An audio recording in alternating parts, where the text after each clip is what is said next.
Good evening, everyone, and welcome to your Planning Policy Commission meeting, the June 27th this evening. And we will call this meeting to order at 6:34 p.m.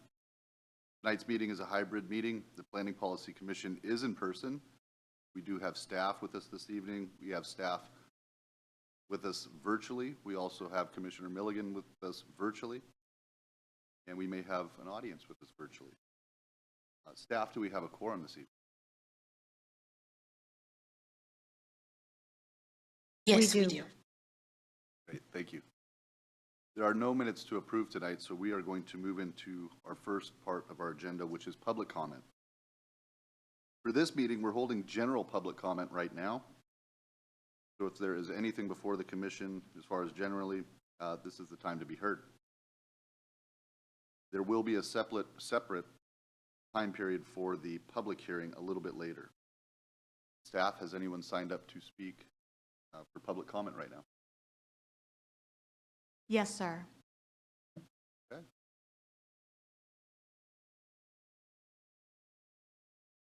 Sarah Hoey.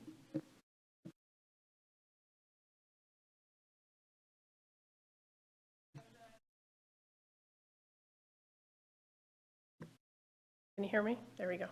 Hi, I'm Sarah Hoy. I'm the Executive Director for the Issaquah Highlands Community Association. I've been working through the Title 18 amendments with Minnie over the last couple of years. And this cropped up recently, so I have a couple things I want to address with you.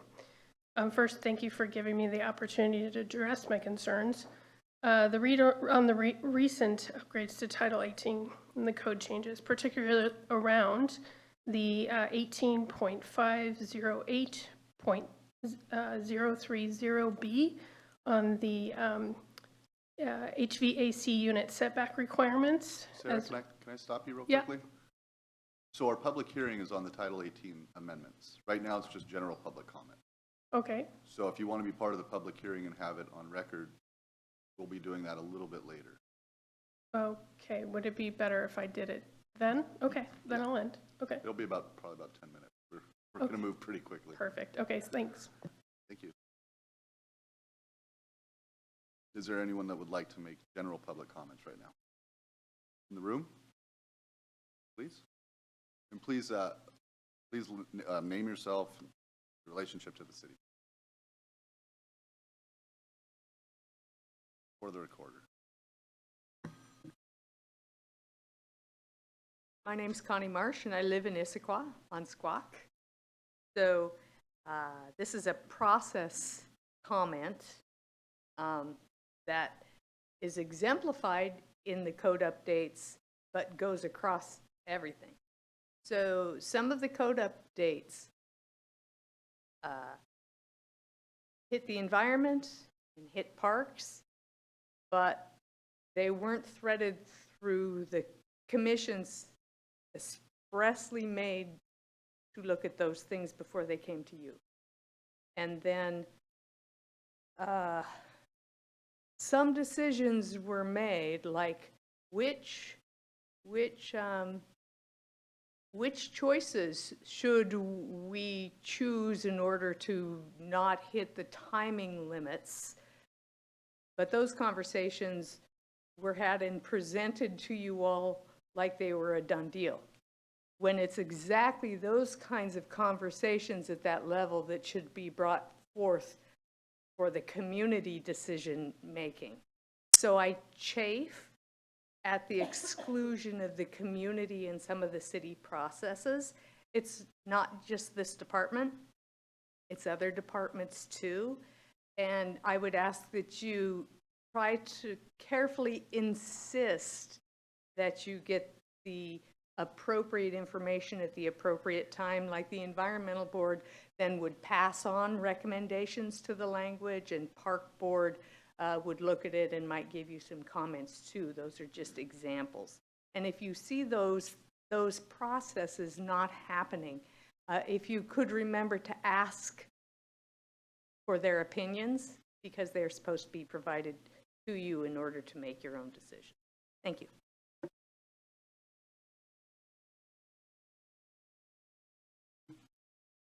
Thank you. Is there anyone else who would like to make public comment? In the room or virtually?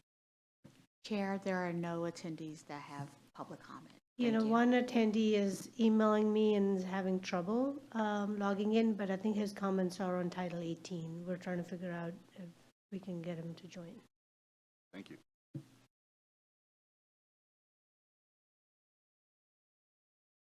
All right, we will move on to the public hearing.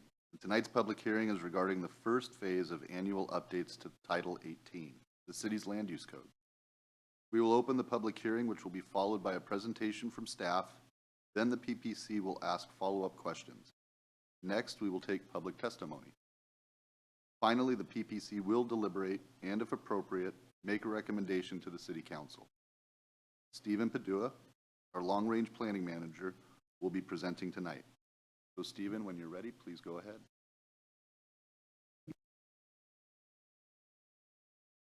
Hey, can everybody hear me tonight? Yes, we can. Great, thank you. Just want to make sure you can see my screen as well before I get started. Some nods. All right. Thank you, everybody, for having me tonight. Today is the follow-up from our previous discussion for the public hearing on the annual updates to Title 18 Land Use Code. The purpose is to review the proposed amendments for this year's annual updates.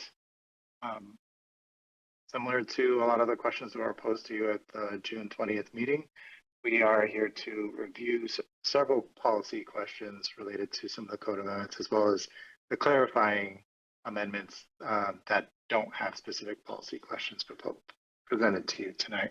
But if there are specific clarifying amendments that you would like to discuss or get clarifying questions with, please let me know once I get through the policy questions. So the first topic is on pre-application community meetings. The change is we are proposing a change to the name as well as to the requirements to make them optional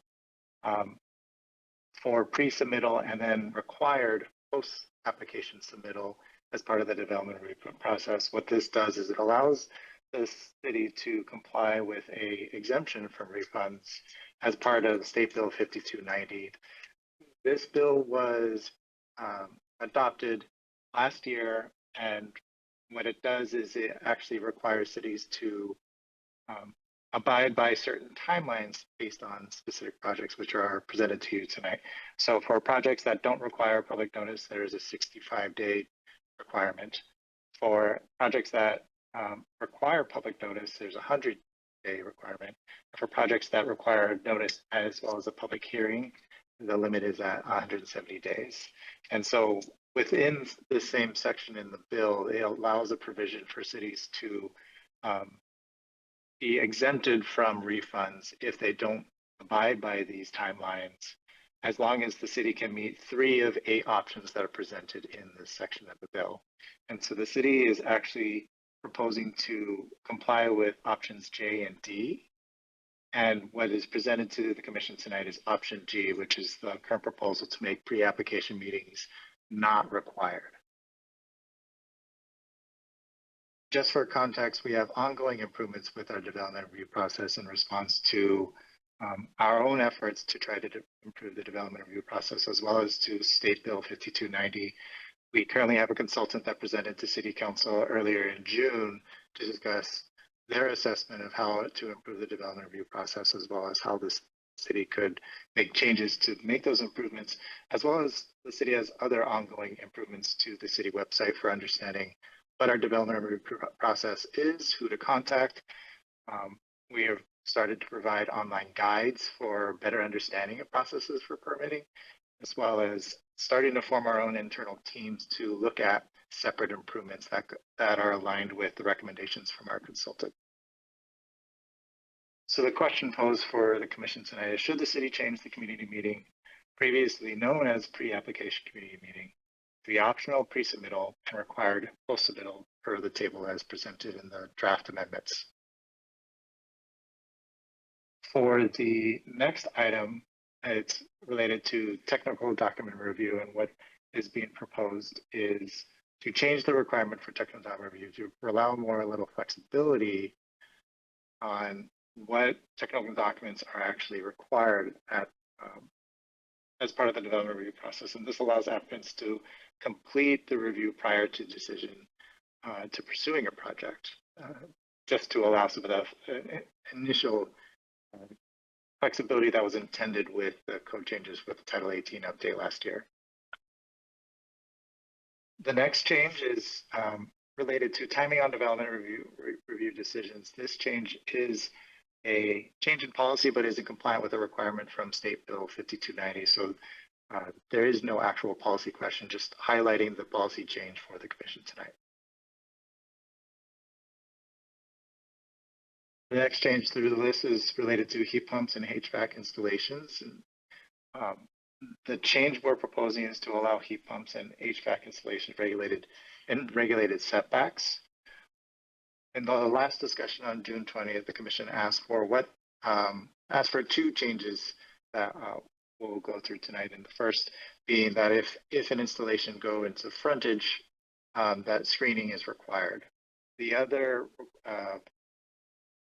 change that was discussed with the commission was adding language that would require the installation to be closest to the primary structure, so that is furthest away from the property line. And so that those two changes were included. An example of what these screenings would look like is presented to you on the screen right now. So the question posed to the commission is, should the city allow heat pumps or similar equipment such as air conditioning units to be installed within required setbacks?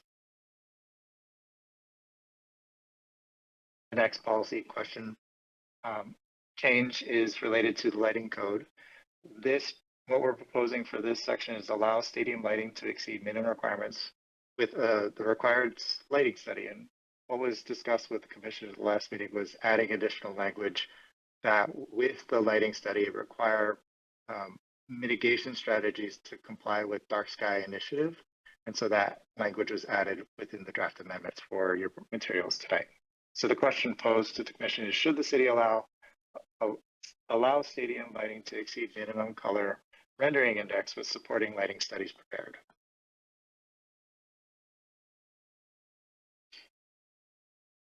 Oh, and I went over the change.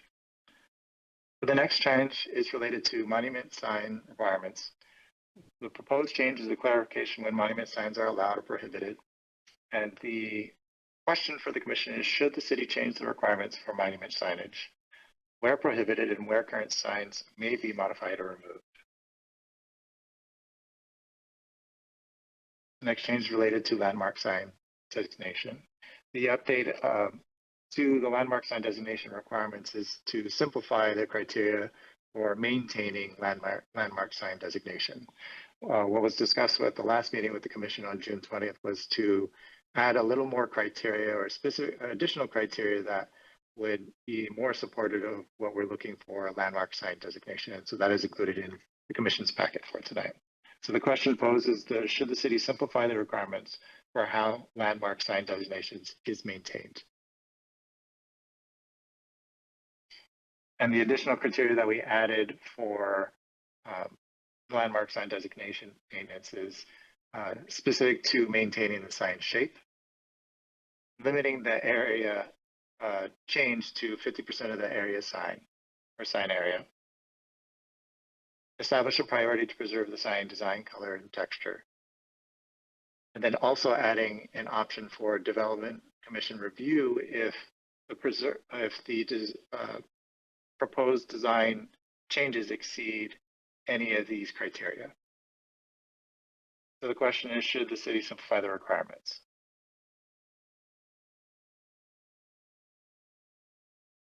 The last policy question is related to tree removal tracking. The proposed change is to remove the requirement for a community planning and development department from tracking tree removals for public trees as a redundancy to public works and parks departments already tracking tree removals as part of public projects. So the question is, should the city remove the requirement for community planning and development department to track tree removals? Timeline for this is it'll next go to the council committee on July 9th, and then tentative council action on July 22nd. Chair Voice, that concludes my presentation tonight. Great, thank you, Stephen. So now we'll be taking questions from our different members. If anyone would like to go first, please raise your hand and state your name before asking your question. Or asking. Stephen, could you put up that last slide, please?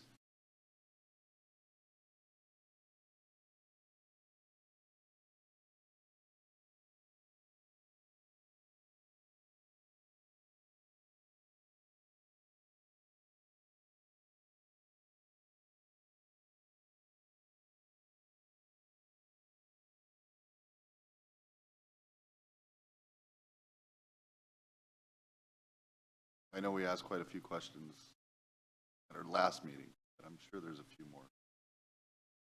Give you some time. Vice Chair Bader? Yeah, Sarah Bader. I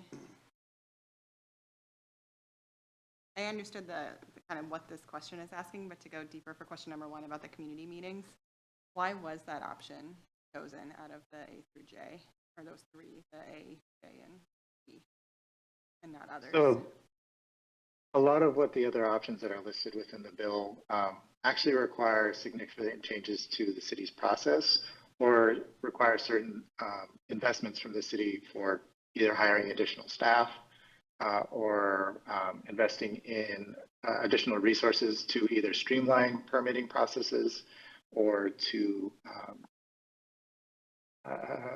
incorporate new things with a development review that just required additional investments. So the 3 options that we're eligible now actually are things that don't require additional investments. But the one posed tonight is a policy question, would be a policy change that we want to discuss with the commission. I go to Commissioner Milligan and Commissioner Krass. Thank you. Commissioner Milligan here. My question is about the stadium lighting. Do you have a slide that has the new words? If you don't, I'm just looking at the packet, and I find the wording difficult to understand, where it says that you can do this sort of lighting supported by lighting studies prepared by a qualified professional that include mitigation standards that adhere to the 2011 model lighting ordinance developed in partnership with the International Dark Sky Association and the Illuminating Engineering Society. To me, that doesn't sound like it says there is a dark sky standard and that we're complying with it. It just sounds different. I don't really know what it says. So help me with that. Thank you.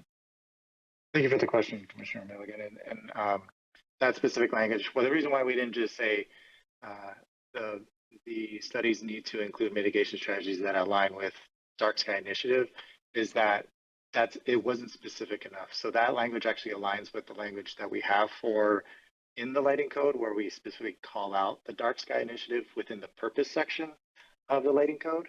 And so it aligns with, it uses the same language as that in terms of like what we discussed before, so that we are specific with which standards we are actually trying to comply with. Can I follow up? So then mitigation strategies that adhere to an ordinance, is that the same as saying comply with an ordinance? Yes. Okay, good. That would be nice to have fewer words, maybe. Okay, thank you. Commissioner Krass. Hey, Stephen. John Krass here. So number 1, you mentioned when you change to the process to make this optional, there's going to be other updates for communication with website, et cetera. Is this contingent on you will make this change after these more robust ways of communication are up, so they're tied together? Because it is important, once again, communication is super key to any new changes. So are they tied together where you wouldn't make this change until the other pieces are done? Great question, Commissioner. No, this is a completely separate change from all the other improvements or changes that we're proposing, or at least that are ongoing changes. Is that what you were asking about? Is with our ongoing improvements with the development review process, is the change contingent on that? I think when you take something from being mandatory to optional, you want to make sure that it's balanced with the ability for people to get information. So that's why I was asking if they happen together, then that's probably an easier thing to understand if you make.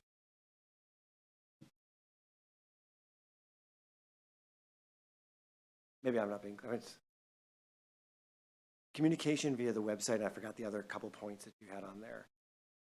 You're saying that's not, that you're doing that anyway, not necessarily just for number one, but you're going to do number one potentially before you have those updates. I was just trying to understand the timing of those different things.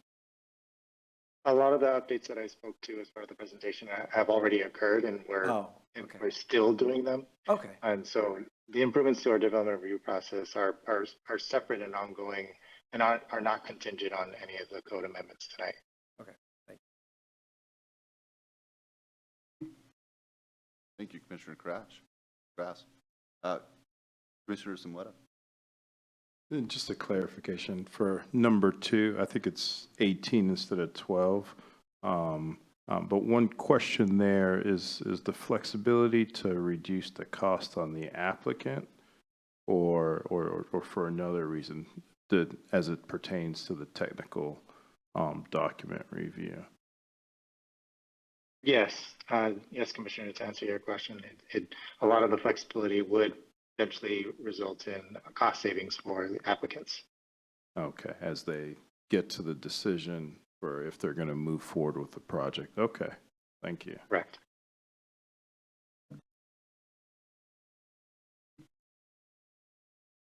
Any questions from anyone we haven't heard from yet? Any questions from someone who'd like to go again? Vice Chair Bader. Yeah, Sarah Vader. I have a question about number 4, the heat pumps one. Just a clarifying question, because I think when we had talked last time about the screening, there was a concern that the units might not work if they were screened in that sort of way. And so just wanted to see if that was, if we're requiring screening, just that the units will still be effective. It depends on the installation in the property and the building, and there's a lot of factors into when installers look for locations for heat pumps or AC units. They are wanting spaces where you get at least 1 to 2 feet clearance space around where the units are, so they get enough air to work efficiently. It doesn't mean that they won't work if anything is closer than that proximity, but that they work more efficiently without it. So as long as there's enough space for the units to be collecting the surrounding air, then they'll still work efficiently and effectively.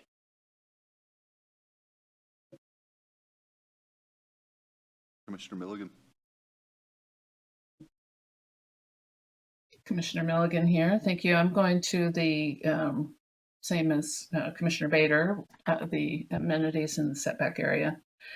And reading at the language, it doesn't say anything about heat pumps or air conditioners. It says permanent amenities, and where accessory structures, which are also in this chapter, are defined, permanent amenities are not. So I wanted to ask if there is a definition of permanent amenities, and if not, can you imagine another thing that besides a heat pump or an air conditioner that would be considered a permanent amenity? And then I also want to ask about the language that says minimizes impacts on adjacent properties. How would you measure that? So with your first question, there is a subsection above where we made proposed changes that does define what permanent amenities are as heat pumps, air conditioning units, or similar equipment. I can't remember the specific off the top of my head, and I can't look it up because I'm sharing my screen, but we did double check to make sure that it is defined. And we wanted to make sure that we are using the exact same language, that being permanent amenities. To your, can you repeat your second question, please? The second question was, how do you define minimizing impact on adjacent property? Or how do you quantify it? It's extremely difficult to quantify that, and what we did was work with similar language that we have in the code that helps us justify enforcing it being closer to the building as close as possible is basically what we're looking for. Most of the time when installers are looking for location installations, they're wanting it close to the primary structure because of it being more, further away from the primary structure, it's further away from the equipment to the housing, which then requires additional cost, and then there's more things that can go wrong. And so most manufacturers don't like to go much further away than what's operationally possible. Okay, and then let me clarify that one of the concerns that we expressed in last week's meeting was noise impacts. And I'm looking forward to hearing the IHCA executive director, where I know that there are noise standards. Where are the noise standards located in Issaquah's code for this? I might have to defer to Director Dollywell to remind me where that is specifically, but the noise ordinance specifically for the municipal code will be coming back to the commission later this year for consideration for making updates. I can answer the noise code reference. So the IMC adopts the state law requirements. And so I'm looking for the reference here. But we don't have our own noise standards, which is pretty standard for a lot of jurisdictions. Even the ones that have adopted their own standards, they adhere to these decibel levels. And it is 18518.020. That adds the references to the Washington Administrative Code, WAC. For all the definitions, the maximum permissible noise levels are, under the state law, are WAC 173-60-040.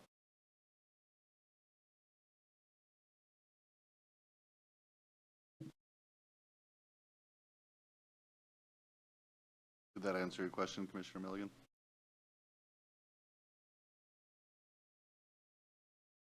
Any further questions from our commissioners?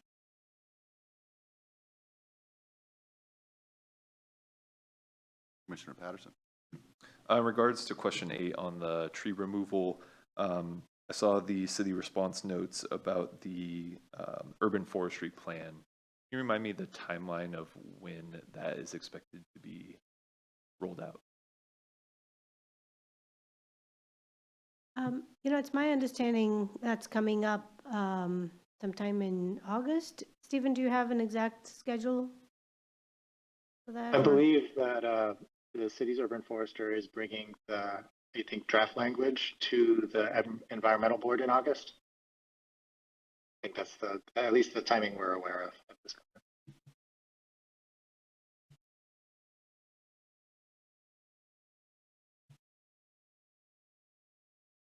Any further questions?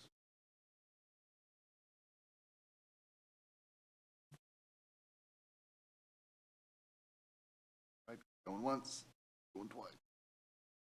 All right. Well, thank you, Stephen, and thank you, Minnie, for answering our questions. If there are no further questions, we're apparently, I think Nina's hand's still up, but I'm pretty sure that's just left it up.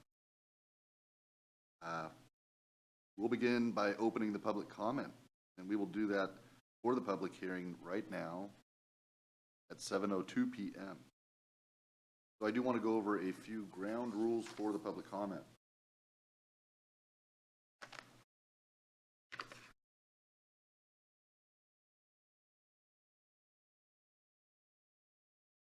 Tonight's public comments for the public hearing may be made in person or virtually.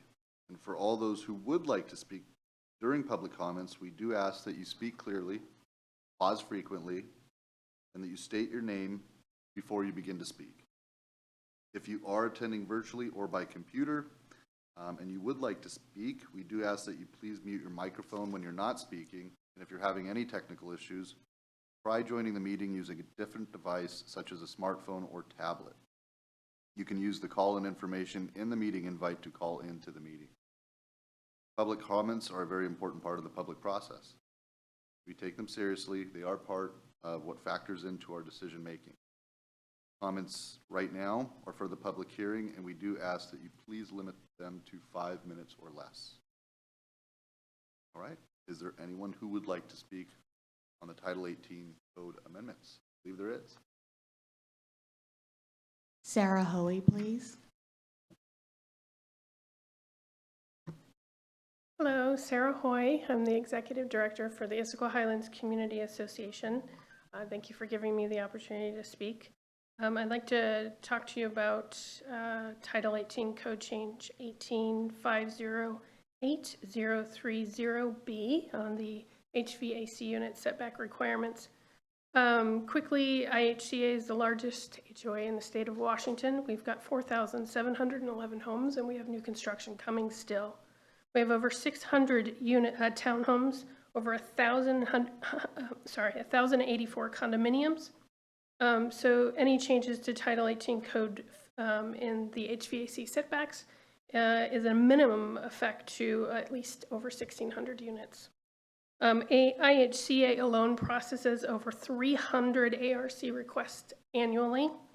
And since we've had the evident climate change, which has caused huge hot summers, we have seen a 100% increase on HVAC requests for heat pumps and HVAC units. City of Issaquah has recently begun to deny permits to owners who have installed or wish to install AC units due to the new Title 18 code criteria on setbacks not being met or due to decibel intolerances. I caution the Commission to reconsider denying owners the right to safe conditions in extreme hot summers. This rule may also not adhere to local and state ADA laws pertaining to AC units. We have currently changed our community rules to allow for exterior window units during the hot summer months to help accommodate residents for health and safety. IHC townhomes and condos are zero lot line abutting structures with common area landscaping managed by the association. IHCA will not allow side-mounted units in our townhomes as the association is legally responsible for the exterior maintenance and no siding penetrations are allowed. In addition, the new Washington state law on heat pumps, Senate Bill 5973, has gone into effect as of June 6, 2004, which prohibits associations from prohibiting the installation of heat pumps and HVAC units if the owner requests one. Associations may create reasonable restrictions and may prohibit the installation of heat pumps in a common area, so they would need approval from us through the architectural control. If we do prohibit HVAC units going in, the association itself can be penalized over thousands of dollars. I do not want to put the association in this type of situation. And then I also understand about the maximum permissible environmental noise levels, which was discussed a moment ago. I have a big problem with that. Right now, our decibel rating has been for the last 10 years, 75 decibels. And I understand now it's 55 during the day, 45 at night. There's no way to monitor a decibel, and there's no parameters on how the city is going to do that.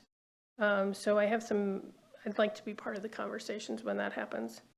So I am respectfully asking the city council and commission to allow these HVAC units within the setbacks in the abutting property or zero lot line properties or townhomes, and even for the condos. I know that Talis and myself talk regularly, and he has the same concerns. They have the same concerns. I would ask the city to engage with a certified HVAC technician to discuss potential impacts to residents around heating and cooling. Some of these choices have economic impacts and health impacts to the community. I also urge the commission or the city to grant at least temporary permits for people who want AC during the hot summer months until this is resolved. And that is all I have for now. Thank you for your time.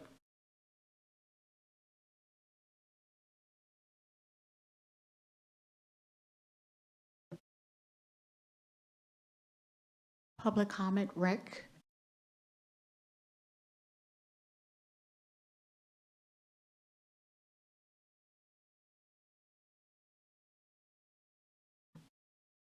Hi, thank you for allowing me to speak. My name is Rick Consis. I'm old to Issaquah. I went to Pine Lake Junior High and Sunset Elementary, but new as a business owner here. Purchased a building on 221st in downtown Issaquah. And I would love a monument sign. Love one. The building that I purchased was built back in the 50s, and it was an old residential house. To put an awning on it or plaster a sticker on a window doesn't go with the building, the architecture of the building, or the neighborhood. A monument sign would be appropriate, and I think would be really complementary to the architecture and the site. The curb appeal. And so when I went to the city to apply for a permit, I was told no monument sign. So when I look through the land use code, which I'd be happy to provide you copies of, in the code it says that I can, which is interesting. So I contacted the city, and Mimi was helpful on this and gave me this opportunity to speak. So I'm not sure what to do. Nowhere in the code does it say I can't have it. In the code it says I can, but I can't get a permit. So I'm kind of at a loss. Thank you.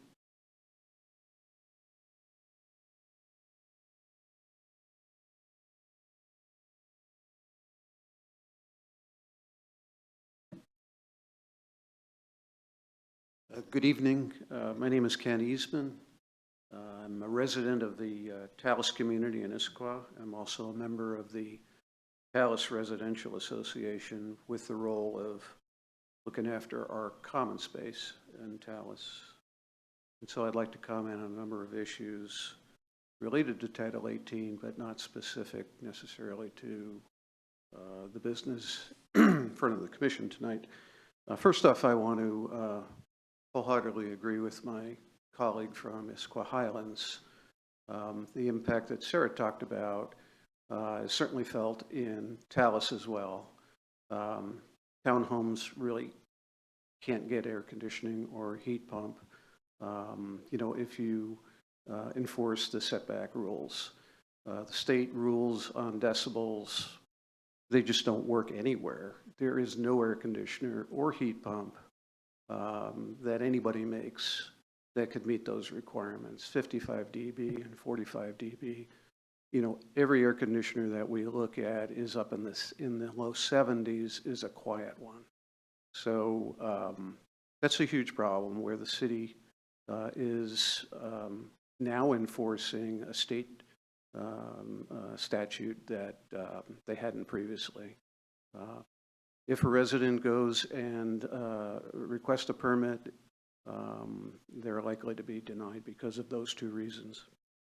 Wanted to talk about a couple of other items.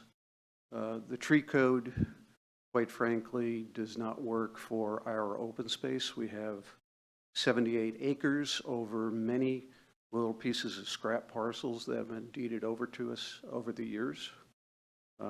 We tried to comply with the new Title 18 requirements in 2023, and it was incredibly onerous. We finally got through it, but it shouldn't be that complicated. We had a forestry expert go through our 78 acres where you could imagine there's thousands of trees, cited 61 that needed to come down because of safety reasons. We're talking about trees that would hit homes or streets. We had one approved.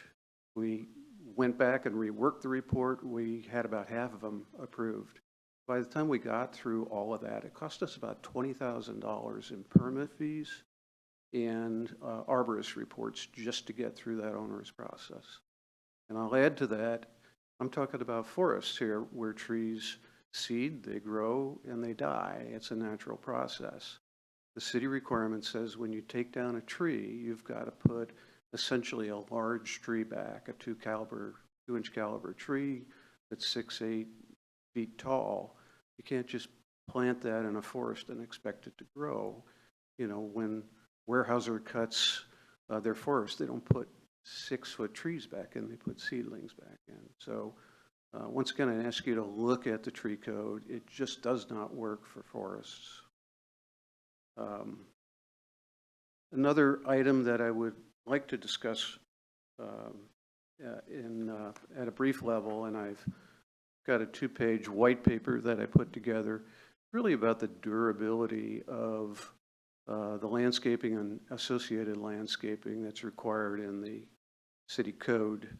You know, we've found after 20 years of the Tallis community that there's so much that was not done correctly, and there's no code that really requires irrigation standards or appropriate plants, street trees that are too large for their tiny spaces, that are heaving sidewalks, strangling the irrigation, invasives that are there after many years because the developer was never required to remove them permanently.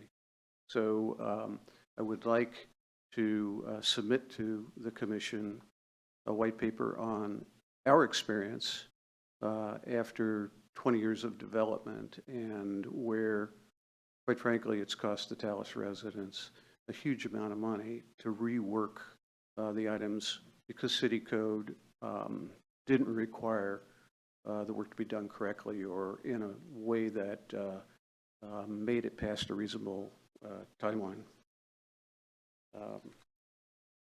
Lastly, I'd like to talk about bonding. So I think we all feel good that we ask developers to submit bonds. It's sort of this giant threat that says if you don't follow through on your commitments, we've got a bond here to make things right. But we've had several situations with developers that haven't come through. They've not committed or followed through on their commitments and their obligations. And when we've gone to the city and said, let's cash their bond, the answer that comes back is, oh, it's a very difficult process. We don't do that. It requires all kinds of, attorneys and this and that and the other thing. And I guess I would just ask, look at the city code and ask yourself, if we're requiring a bond and we never cash them, then why do we have bonds in the first place? Is there not a different or better way to do that? So thank you for your time. I'll hand this to the city clerk, and appreciate if you would look at that. Thank you.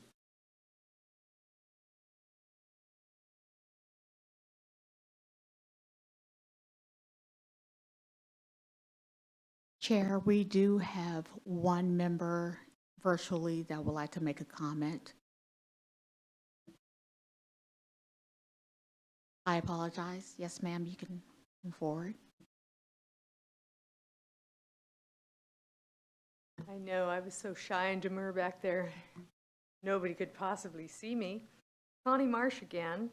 Okay, so I have spent probably 10 years of my life getting pre-application meetings for the neighborhoods to go along with critical area studies.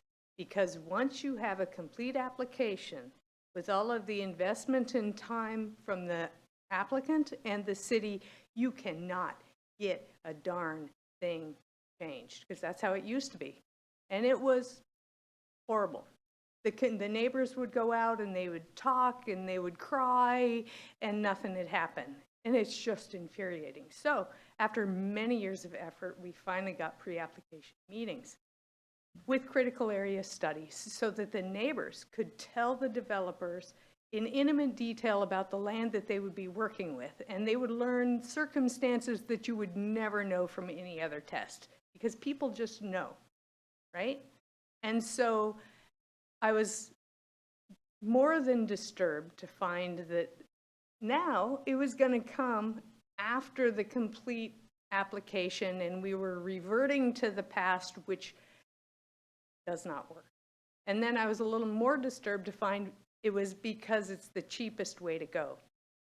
But the expense to the community for not being able to engage early on and make effective change is far more than money. And you're excluding people's ability to make their town better, which I think is the basis of a good town. So I totally disagree. If you're putting it after the complete application, now you're actually adding to the likelihood that you're going to get fines, because now you have to have that meeting in the middle and it's going to take up time. And so then if you go over time, then you get your fines, potentially. Anyway, so please say no to that and ask them to go back to the drawing board and look at some of the other things that they want to take that pathway. Now, at the same time, this technical review, which those are critical area studies, so we're talking about the same thing. Now they say, oh, we want to be able to do those earlier, and we want to be able to put them on the website. But you'll notice it never says when they're going to go on the website. So I fail to understand if a community member would actually be able to see those technical reviews before or even after you have a complete application, until you tell someone you have to put it on at X time. It just doesn't happen, because it's actually sort of painful to do it that way. So I am going to conclusion with that one is I like it. I like that they're going to put it on the website, but I would like clarification as to when in the process they'll get there. Trees not tracked by CPD. So I talked to the gentleman who's writing the urban forest management plan, and in this first iteration of the urban forest management plan, there is not going to be a gathering of all the tree information from all the departments into one cohesive analytical piece. So what this thing in the code does is it at least says you must track it, and it gives you an opportunity potentially to get all of the tree information in one place. If they do it, great, turn it into CPD, and CPD has theirs, and then somebody can get a whole picture, right? In 2 years, if they get to stage 2 of the urban forest management plan and they come up with a better way to do it, then change the code. But for now, just leave it as it is, because everything is very segmented. All right. Oh, I actually don't understand the problem with monument signs. Maybe I missed that explanation. Are they terrible for some tragic reason that I don't understand? Because I like them. I like to be able to see what's in a place and then go in and find the thing, because even if you're in an urban environment, it's hard to look in all different spots when you can see all the information gathered in one place, or even a larger single thing. So I don't understand. Maybe you discussed that before, but if you didn't, if you could ask about that, that would be great. And I may be under 5 minutes. And so thanks for your efforts, though. Isn't it fun? I love code. Ooh, like candy. Bye.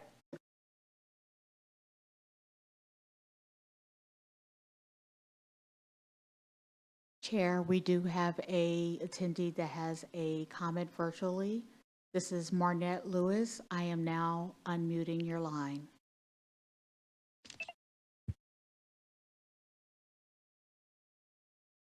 Hi, yes, I represent Burgermaster as head of construction, and we wanted to discuss the signage verbiage that was on the that's been proposed.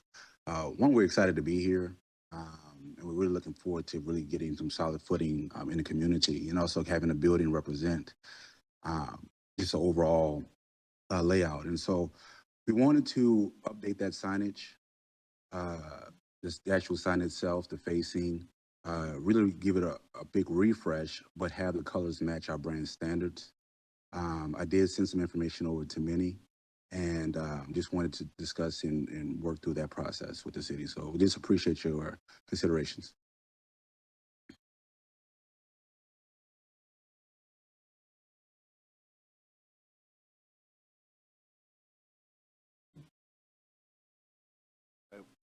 Well, thank you for everybody who spoke up tonight during this public hearing. We appreciate your comments. Again, I'm sure this is reverberating throughout the commission. Everyone's digesting it. Now we have the opportunity to discuss it. But being there, that there's no more public comment, we will close the public comment at 7:20 p.m. So there is formal action requested of us. So would someone like to make a motion so we can begin to debate what we're talking about? Commissioner Patterson. Thanks, Chair Voice. Yes, I'd like to propose the motion. I move to recommend approval of all the proposed amendments to Title 18, Part 1, General Provisions, Title 2, Procedures, Part 3, Division of Land, Part 4, Zoning, Part 5, Specified Use Standards, Part 6, Development Standards, and Part 8, Environment. Is there a second? Second. All right, so we will start with discussion. I'm hopeful that everyone will speak before we come back to second and third time people speaking. But ultimately, because Commissioner Patterson made the motion, is there something you'd like to start us off with? That's new. And yeah, you can pass the baton. Okay, perfect. That's okay. Commissioner Kennedy. Just for procedural, I think it would be really helpful. I know for me, after all our questions last week and hearing from the community today, then processing the various questions we need to answer, if we could walk through each one individually and look hopefully at what the proposed changes, have a really clear conversation of this is what it looks like, this is what we're proposing, so we can digest what we talked about and what we've heard for each item instead of hopefully bouncing around. I appreciate that. No, that's fantastic. That's great, Commissioner Kennedy. So let's do that. Let's take it apart one by one. And I believe the very first one that came up was the pre-application meeting. So let's start with that. I don't know if Minnie Dollywall or Stephen are going to be helping us out. Maybe it's a team effort. But ultimately, yeah, let's start with that one. And if I guess for right now, let's go ahead and put up that last slide if Stephen's still with us. I believe he is. No, he's no longer on my screen. Yeah, we'll just take it apart one by one. Great first comment. Commissioner Milligan. Commissioner Milligan here, lowering my hand now that you've called on me. I wanted to be reminded about the criteria or which kind of applications we're talking about that used to or would require, if there were no changes, the pre-community meeting.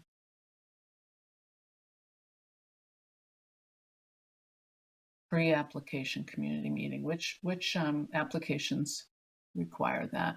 Somebody say it out loud for me because I can't read that. So this is Minnie here. I think Stephen's trying to find that section and he's putting it out on the screen. So as without any changes today, the code says it is optional for level 2 and 3 unless there are critical areas on the property, then it is required. But it is required regardless of the critical areas or not for level 4. So level 4 are the ones that go to Development Commission.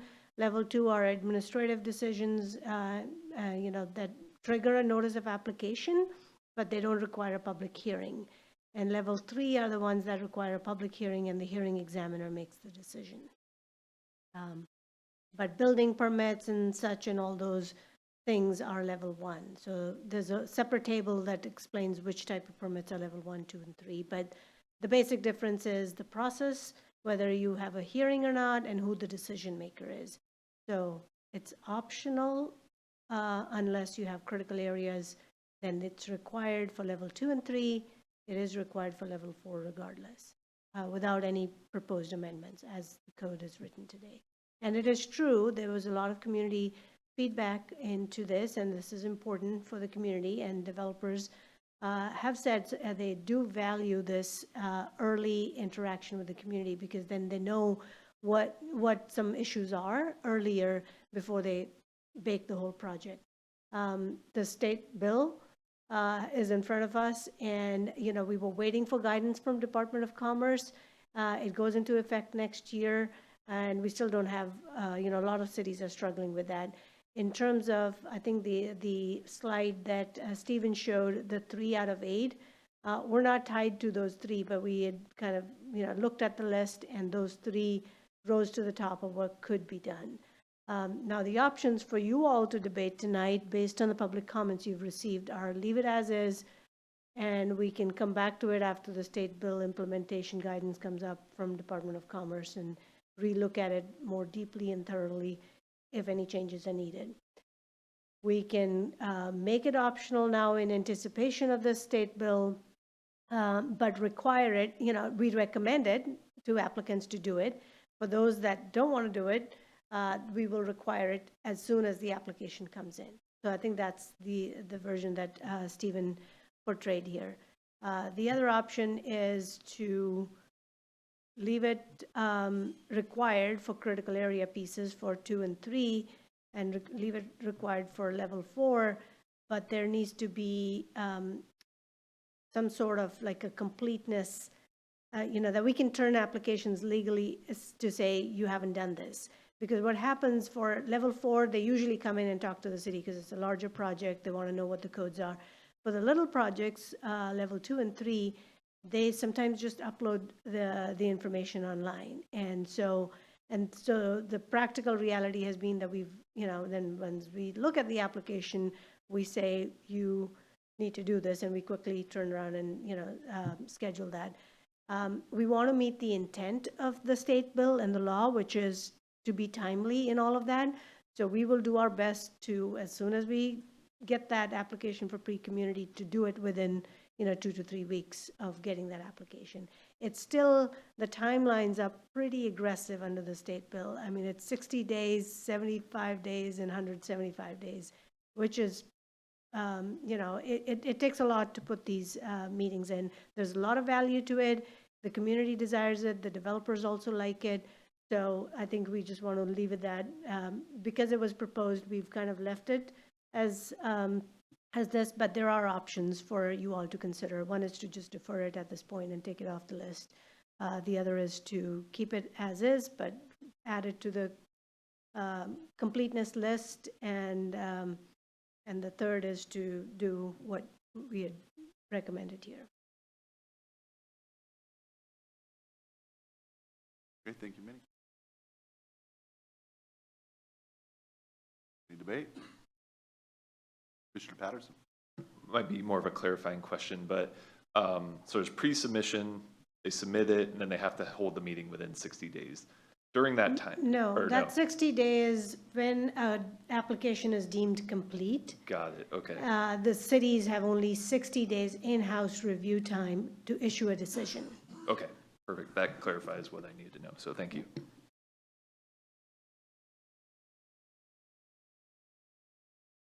Vice Chair Bader? Yes, Sarah Peterson. Myself, Sarah Bader. I'm struggling to understand this, I think, and what it actually achieves, because if I'm getting it, we're losing, or have the potential to lose, like a really important input into the development design process for a developer, and the community knowledge before they've kind of done all of the work. And then with the goal of being timely, it feels like requiring it after the fact will extend the time of review. Yeah, so I'm just, sure. other than meeting the requirements good of question. this bill. So requiring it post-application, For level 2, 3, and 4, we have to do notice of application. And the state law is pretty clear, 14 days from the time it's deemed complete, we have to circulate the notice. So in that notice, the public can comment during that 14 days. So we would, in that notice of application, say, within the next week, you can come to this community meeting, ask your questions, so you're well informed to submit your comments by the comment deadline. So we would hold it within that. What that does is community members will get one postcard telling them, here's a project, here's the comment deadline, here's a community meeting, come be well informed and submit your comments. Under that scenario, people will have more fleshed out project, more details to look at, to comment on it. But like you heard the testimony today, it's already a baked project, so it's harder for developers to go back and make those changes based on community feedback at that time because it's too far along and it's going to cost a lot of money to make those changes. But in terms of process, right now we would have to do 2 notices, 2 things and all that. It would be one combined notice. Yeah. Can I ask another? And then I'm wondering if you can just speak to the role or any role that the city has. And I'm using, again, I was a planner in a different country back in the day. And so in that process, if we got public comment, because we did the same thing, right? You send it out and you get letters in. We could either use conditions or use something to incorporate, to make the developers do things that we heard that were in line with policy. So does the city have any ability, if the community comes at a meeting, they hear all of these really wonderful things, and then the developer says, well, we've already done all the work, we can't incorporate that right now. Is there any, you know what I'm trying to say? Yeah, regardless of whether it's pre-application or post-application, the developers are bound by the code. Yeah. The good ones will take the community input and adapt that into their thing because they want to be good partners. So I think a lot of developers will value that. Yeah. And so, but at the end of the day, the approval is based on criteria in the code, which is based on policy, community input, and feedback that has informed that code. So it isn't one person's opinion that can sway it one way or the other, from a legal perspective.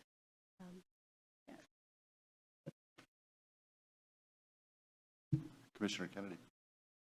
Carolyn Kennedy. So just a couple things. One, the language thank you. Oh, that was like magic. We talk, and it sounds like there's still a requirement in level 2, 3, and 4, and yet the required language is taken out of the strength language. It's all recommended.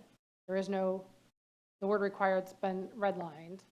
Correct. I think the intent there was, it is in the applicant's best interest because they'll have to do one anyways, that they look at it as a recommended, but it's going to be required post, that it's an incentive for them to do it early. So without it being a requirement, it's more of an incentives-based thing that you have to do it anyways, might as well do it early and save yourselves some time, money, and angst over addressing community. So, that was trying the balancing act of complying with the law that says you can choose 3 out of these 8 things, yet being respectful of the process that the community desires, which is to provide that early input. So we were going to take required out, even though we're highly recommending it. It sounded like, and we're trying to get in front of a potential state regulation. Is that correct? But it goes into it. The bill has passed. It is state law. Section 7 takes effect January 1, 2025. And through that bill, Department of Commerce is supposed to come up with guidance, and all the cities are struggling and waiting for that guidance because there's a lot of complexity in that bill and timelines, what applies, what doesn't apply, does it apply to building permits, does it not? So we're all trying to understand the different pieces of that legislative. So it's not unusual that we're struggling with this, and might not be a bad idea to wait and table it so we have a little more clarity. Sure, that we can certainly do that. Commissioner Krass. I have a comment and a question. Start with a comment. So the way you framed it is it's in their best interest, but that only works with people who want to listen. So if I was a developer and I wanted to build something, and if I don't want to listen because I want to just get this thing done and be gone and do the next one, then optional means I'm just not going to do it. So you're really relying upon people's human nature, which is an undetermined way. You have no idea what their intent is. That's my comment. So I think there's some risk there. The other point you mentioned was timeliness. And I understand you want to get stuff done and built and more streamlined process.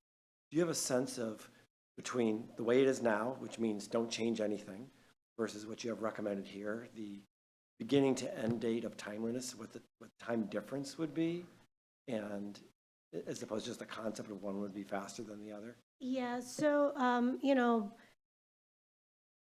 we will obviously be very judicious with time because time is money for the developers. They have carrying costs. They're, paying their carrying costs for the land while it sits idle until all of this is done. So we obviously want to meet the intent of the state bill to the best of our ability.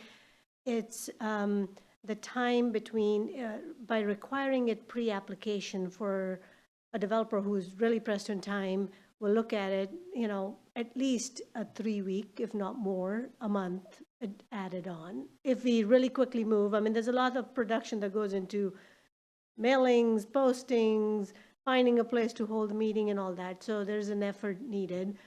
Even the quickest we can work, we should at least budget 3 to 4 weeks for that effort. So that's the added time from the time that they think, but they can continue to work on their project. It doesn't from. It's not sequential. Yeah, It's like these correct. can happen. Correct. As soon as they start planning the project, they can get this out of the way and do it early. They won't have all their plans ready. They won't have, so that's part of the intent here is to not have it fully baked before they get the community meeting. So pros and cons, you don't know what it looks like, and community may need to weigh in once they actually see what it's really about. But level 2 and 3 were tailored more for critical areas. So I think the intent, and there's a lot of legislative history in the past of why that came into play, is because we didn't have good, regulations in place and things like that, and so that informed some of that. We have come a long ways to getting the Title 18 update and having some better guidance, but it's still. Issaquah has a lot of critical areas. So is a critical area, please define real quick, critical area. Wetlands, water courses, streams, steep slopes, landslide areas. But all equally important is if I live in a community and there's going to be something really big next to me that's critical, even though in that definition it's not, so. Sure. So that's why the level 4, we had always required it, because that's the larger, there are thresholds in the code of what rises to the level of level 4, and that's 10,000 square feet building or larger or than an acre. Commissioner Milligan. Thank you, Chair Voice. Commissioner Milligan here. Thank you so much for this discussion. I have a question and then a comment. The question is, what does the Development Commission say about this proposed change? We have not gone to Development Commission with this proposed edit. So they would only have, the stuff that would go to them is just a level 4. Okay. Well, it would be helpful to know whether Sure. they thought recommend or required was a significant difference. I think I heard Commissioner Bader, and so sorry if I'm stealing from you, that I don't feel fully convinced why we should make this change. I would, it sounds like it's something that works and benefits the city. It benefits our citizens are for it, our developers are for it. I don't know who's not for it. So that is one reason why I don't think I would be in favor of changing. The other is one of the things we really wanted to do in the Title 18 update was to make some surety in the process for developers, because that will save money and time. And when we say recommend, or we think it's a good idea, or that doesn't help as much as saying this is required. They can manage something that's required. It gives predictability. So if somebody proposed an amendment, I'm going to let it come from the floor to remove this from the motion. You'll probably get my support. Thank you, Commissioner Milligan. Commissioner Zakharov. Thank you, Commissioner Zakharov. Question. You're talking about 60, 75, and 175 days for the state. Where does the clock start ticking? On what certain time? After a complete application. So pre-application meeting basically is not included That's into correct. that timeline That's that we're correct. talking about. Yeah, but the argument could be made that because it's a requirement, that we couldn't really apply for an application, because you had this earlier. But legally, you're right, it is, once a complete application is submitted, that's when that clock starts. Thank you. Anyone else like to speak? Vice Chair Bader. Gonna have to help me with my language here, but hearing Commissioner Milligan, hearing the public comments, Commissioner Kennedy, kind of what I'm feeling, it feels like deferral of this is right now, and so I move to amend the motion that we don't include this 18204.030 piece of it. Do we have a second? Second. All right, all in favor of the amendment on the floor? Oh. Oh, virtually too. Hello, I'm in favor. Commissioner Milligan. Great, all right, well, that first part of the puzzle is done. Appreciate everybody's comments, and I believe we can now move on to the second one on our list.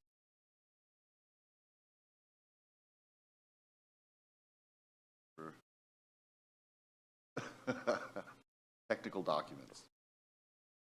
All right, and that worked out really well last time, so if many of you just want to give us a quick breakdown while everyone's gathering their thoughts, that'd be great. Sure. So the purpose of the technical document review was really, again, along the same line that developers want to get some surety before they spend the money designing their project. If they don't know if it's a type 3 wetland or a type 2 wetland and want to get confirmation on that, they can go through this process. It was never intended to, you have to do this. So I think it's a very minor language edit to say you may, through a consolidated review under one technical document. Because if someone has a wetland review, they want to get out of the way and confirm that. They also want to get their traffic counts figured out, or their parking, because the parking isn't listed in our parking table, and it's a different type of a use that we have to make a call on how many parking spaces do you need. They want that information before they can design their project. So, but if they do they want to know their parking, they want to know what type of wetland it is, they can submit one consolidated review under one technical document review. But if they choose to do it differently, they can do that differently. So it's just giving more options. Okay, thank you. Floor is open. I failed to really see the downs. Commissioner Samweta. Does the applicant have to pay for the technical document review? They do. Yeah. Okay, so that's why it should be optional. That may, yeah. Thank you.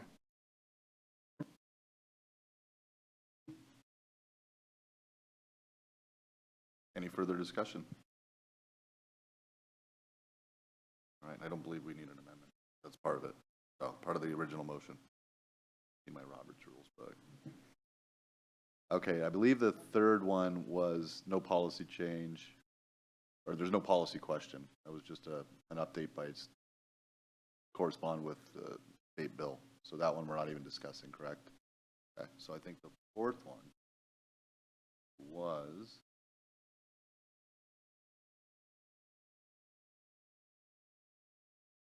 all right. Knows the order, which is Steven number put it 4 together, so. on your list.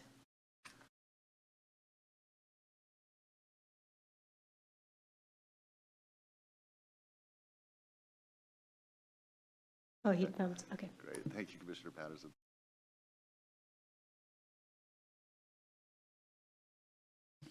Okay, so again, I think just a brief rundown, and then we'll let people gather their thoughts, and we'll get into this one. Yeah, so I think as you heard the testimony here today, we're trying to fix that problem. We have townhomes with zero lot lines, and these heat pumps were not the practice back when they were built. There's a lot of federal incentives. Summers have gotten hotter. There's a need for these. So what we're proposing here aligns with what you heard from the community members to allow it to be put in the setbacks. I think we also heard some concerns or questions from you all in terms of screening if it's in the front yard. And remind me, Stephen, there was another question last time at the commission? Yes, it was on putting in language that would require installation closer to the primary structure. Yeah, and then safety considerations if you're installing in the side yard. And I had mentioned that we'd reached out to our fire department just to confirm, because sometimes these setbacks are related to fire, and they didn't find anything in the fire code. They said if they are two setbacks, then their preference is don't block both, you know, just, but there isn't really a code basis for them to require it. So, what was that again, Stephen? Remind me what you just said? So it's subsection E4 there, where if located in setback area, must be placed adjacent to the primary structure. Yeah, and I think that was related to your concern about people wanting to put it far away from theirs and impacting their neighbors negatively. So I think we took that feedback and proposed some edits here for you all to discuss. Great, thank you, Minnie. Commissioner Krass? So I agree with the concept of being adjacent, because otherwise they could put it on their property line near their neighbor, which, so do we define adjacent meaning within X number of feet from the primary structure? What is adjacent, what is considered? It'd still be within the setback. But if I have a 10-foot setback, to put this big air conditioning unit next to my neighbor, the property line, not next to my house. Close to, I think adjacent in general means next to. Well, I think to Stephen's point, it makes more feasible sense to be closer to the house. But again, it's not necessarily pointed out. Yes, it's just defining adjacent. And then the other question I have that it came up, which is a very good discussion about noise level and decibel level.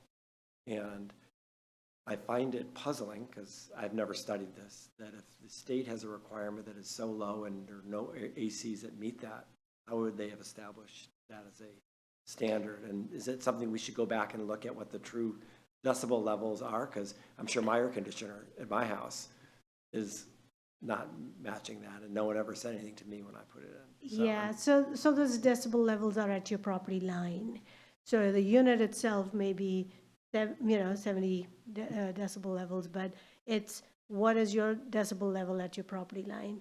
So the state law has been in the books for a very long time, and we didn't change anything in Title 18, either to the setbacks or related to the noise. That was always in the code. As you heard the testimony today that there was things changed with the new code update, these were always the codes.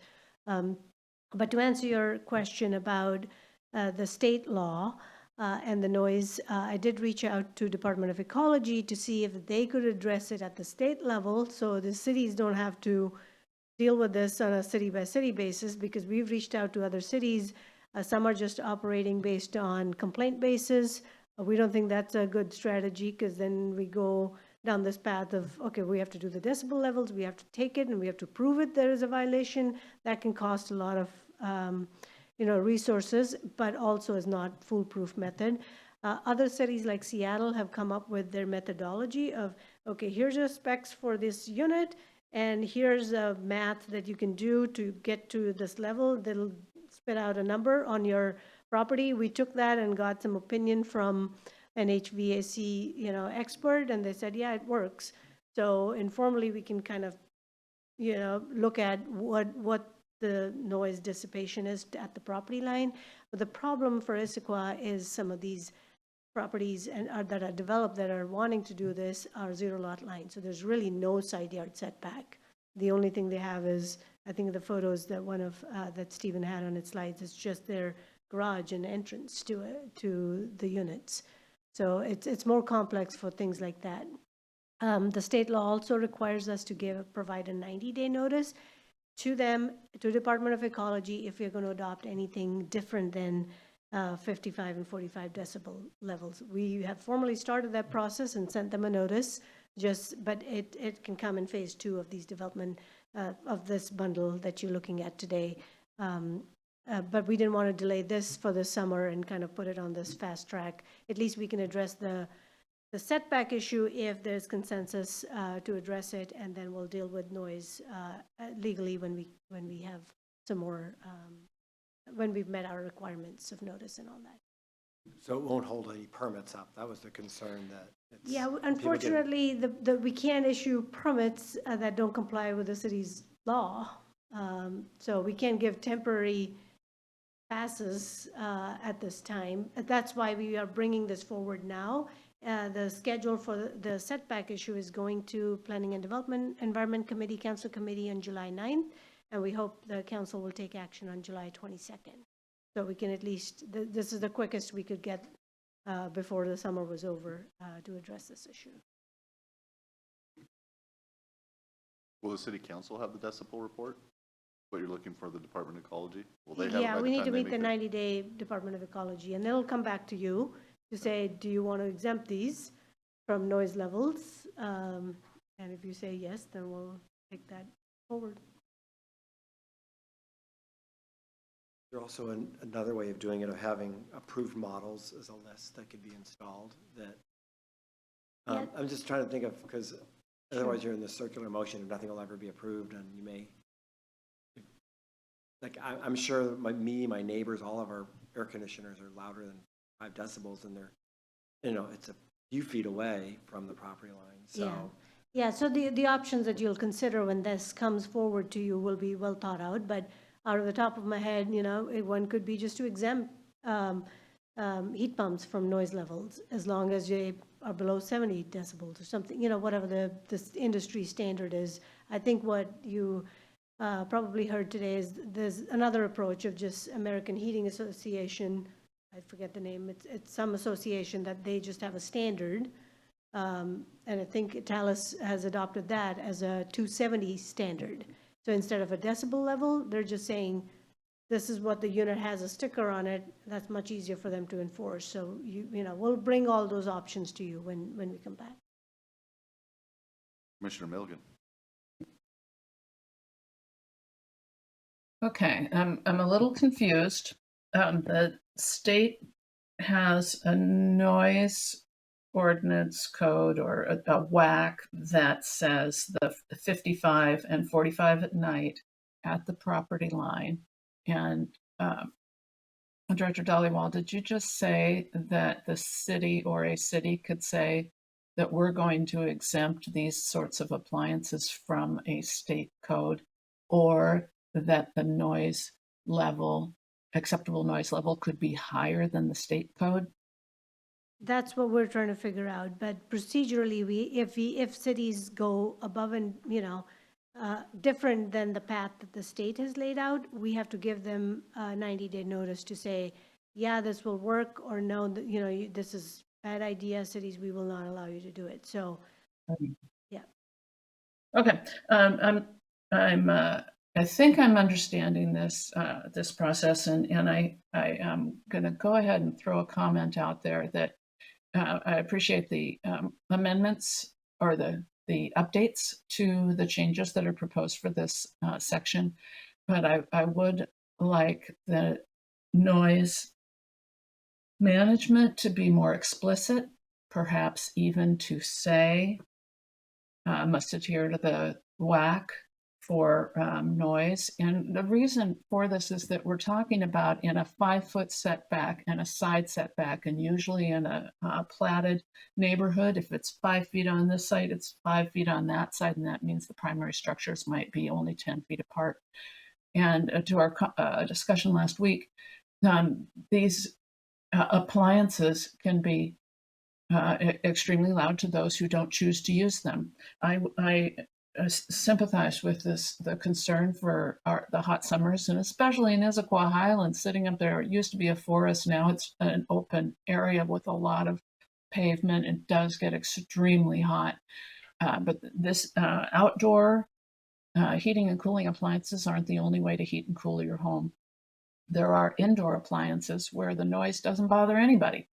And so if there were no other options, this might be a more compelling argument, but it's not to me, because you can put your AC units in your home with the window port, or even allow for the ports through in the through wall of a building.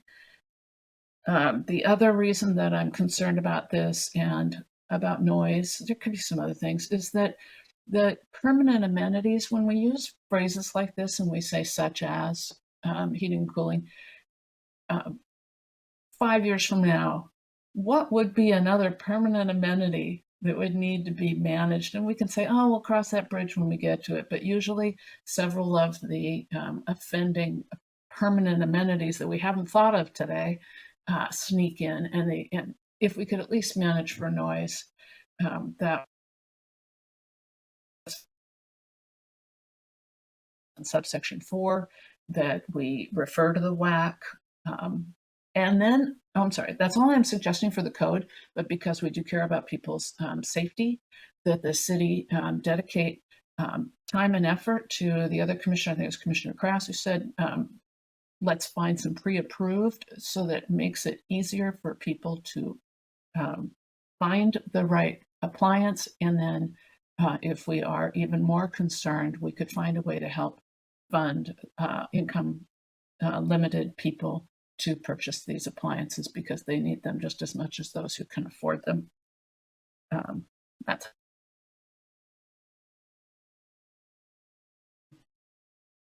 Thank you, Commissioner Milligan. Commissioner Samweta. I guess one question that comes up is that, is this a health issue, or is it like as it pertains to noise? I know there's a certain decibel that you can't be around for a long period of time, but then also with the heat, without having the cooling, is actually a health issue as well. Is there any information about why it's set at the certain decibel that they have? I think you said 75 for the state, and in the community it's 55 decibels. The state law is 55 decibels. Okay. The HOAs that spoke today have been approving these that are about 73 decibels. Okay. Okay. Yeah. So I guess what's the basis of the decibel limitation? Is it At the state level? Yeah. Is it like health based, or is it? Yeah, the state law is really, if you have a residential zone, these are the things, and it's meant so that people are sleeping at night, you've got to keep it even lower. Industrial zones have a little bit higher levels, so that's based on, in commercial areas that can be a little bit higher. So this is meant, under the state law, to be if your livability standards. And then have any studies been done on AC units or HVAC units that are lower than the 75 decibels as of yet? Is it actually they all have this quiet mode Yeah. that you can turn them on at quiet mode. We've been asking for specifications that show that they are 55 decibels, so and we can't base our code off of industry at the moment, because it will evolve, the technology changes and newer, better equipment. We did reach out to our sustainability folks that have an incentives-based program, because there's other part of heat pumps, because they're less energy consumption. That's why the federal benefit, incentives and such come into play. And we looked at, what is the source of the noise? It's the fan. And can there be dampers, louvers, are there other things? So through that research, we found that you could lower it about 15% or whatever. But again, we'll come back to noise. Today is just the screening piece. So, but yeah. Okay. Thank you for clarification. Commissioner Kennedy. So quick thing. One, this topic in general, I think we absolutely should improve something. I think people need HVAC systems so they can cool their homes in this day and age. a lot of the houses in the Northwest were not built with AC, and they need them these days. And so I really feel for anyone who doesn't have AC on our hot summers. So I think we need to approve some sort of mitigation to their the restrictions that have currently been in place for their opportunities to get those. Totally appreciate the arguments on both aesthetics and noise level. What I'm hearing is that the state levels don't sound like they're particularly realistic for the units that are manufactured. So if we were to say you have to meet state levels, and the reality is that's not what's manufactured, period, then we're telling people you can't have one of these units. So I think we've got to figure that out and allow them to put in some sort of some sort of heat pump or AC unit. I do agree with Commissioner Milligan's language on the permanent amenities language. I would vote to simply clarify and just be specific. HVAC units, just be specific about what we're talking about so that some other permanent amenity we aren't imagining today doesn't sneak in here under that vague language. And let's just be specific, say HVAC, heat pump, whatever we want, however we want to state it, unit may be placed in this way adjacent to the home with these restrictions. I have a quick question, Minnie. What is the life of a typical heat pump or HVAC system? I do not know. 10, 20 years?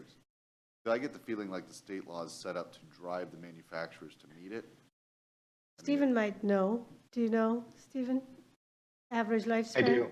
Yeah. So for the heat pump that was installed at our house, the technician said it can last between 8 and 12 years, depending on how hot it gets, how much you're using it, and how well you're maintaining the upkeep.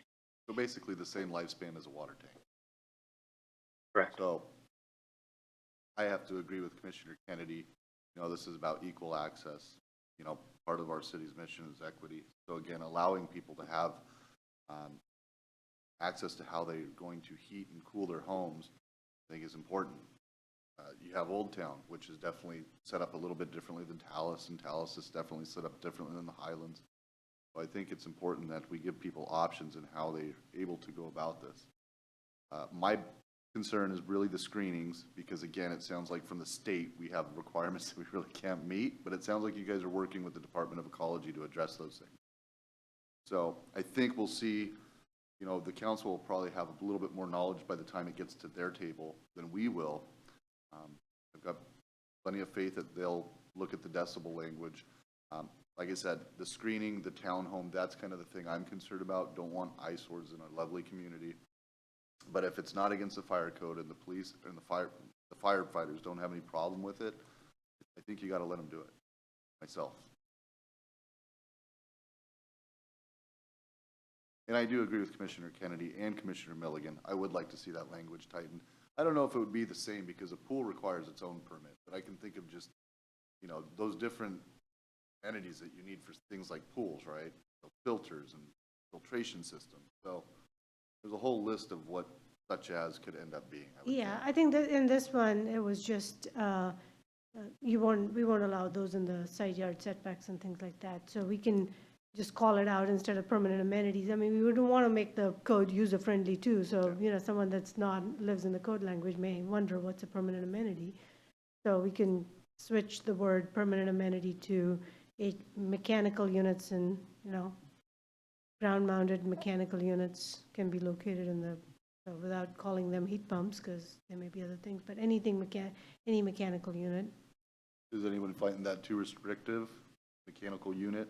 I think just specifics. It's like heat pumps, AC units. I'm not sure what else falls into that. And similar mechanical units. And then ground mounted may be too limited, because you may mount it on the side of side of the building too. So I would say maybe not do ground mounted. Okay. Is that something staff can work Yeah, on we that can language? take that, if there's consensus to make that change, we Right. can include that in your recommendation to council. This is where I don't get an A. Do we need to make an amendment to this? I will defer to Stephen. How do you want to capture?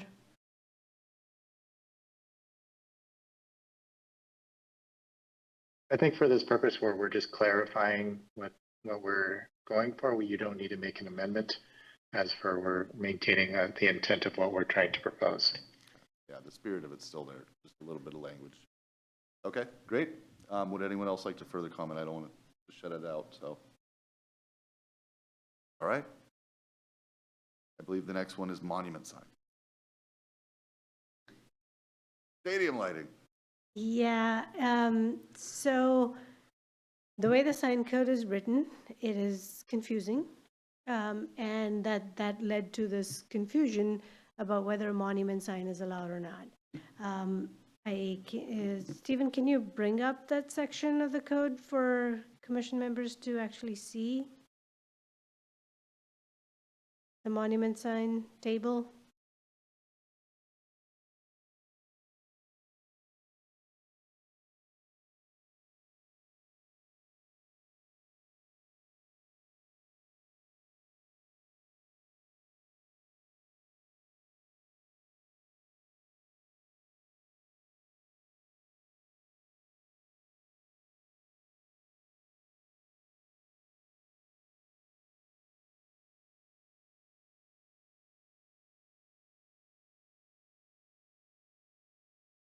So it was kind of this circular logic in the code language, which led to a lot of confusion, where it says within Central Issaquah, Highlands, and Tallis, it was allowed, and then it says conditionally, see below.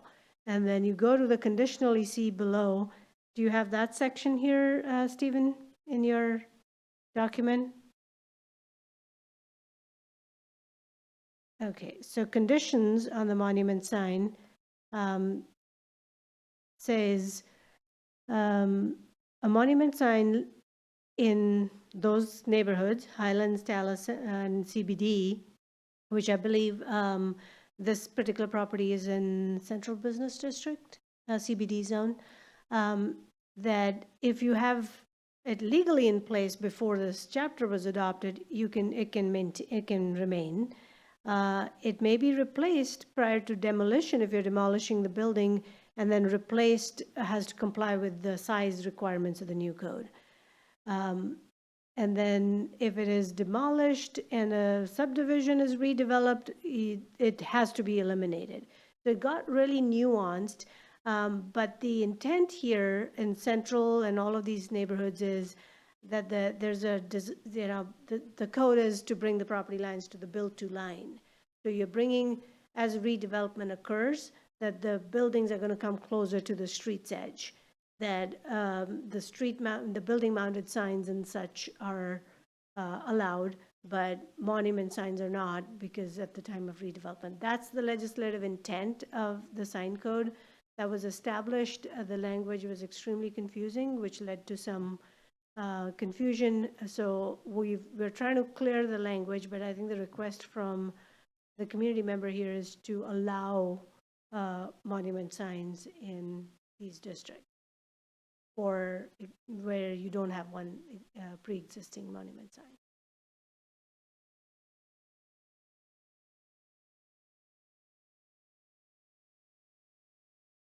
Monument signs.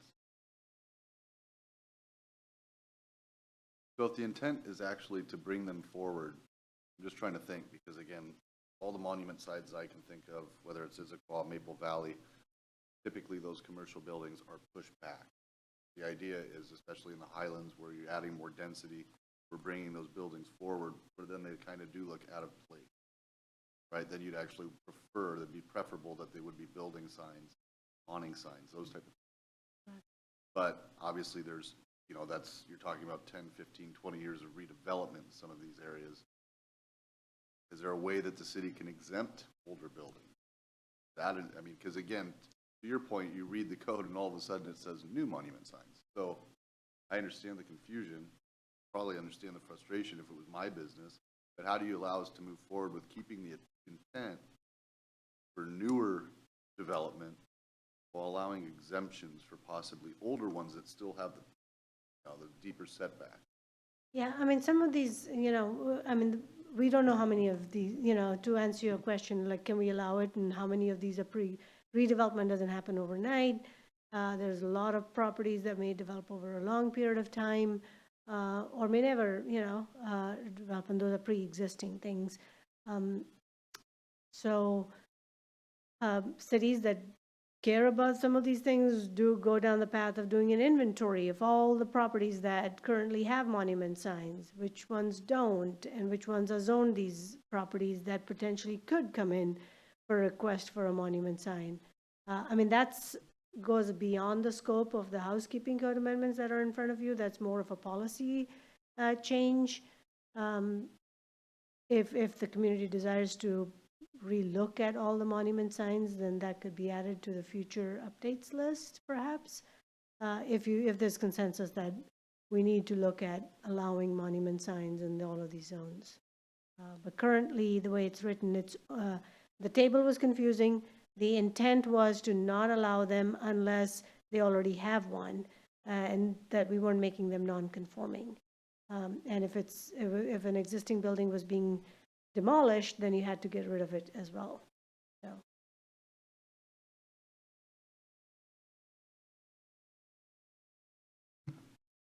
Commissioner Zakharoff.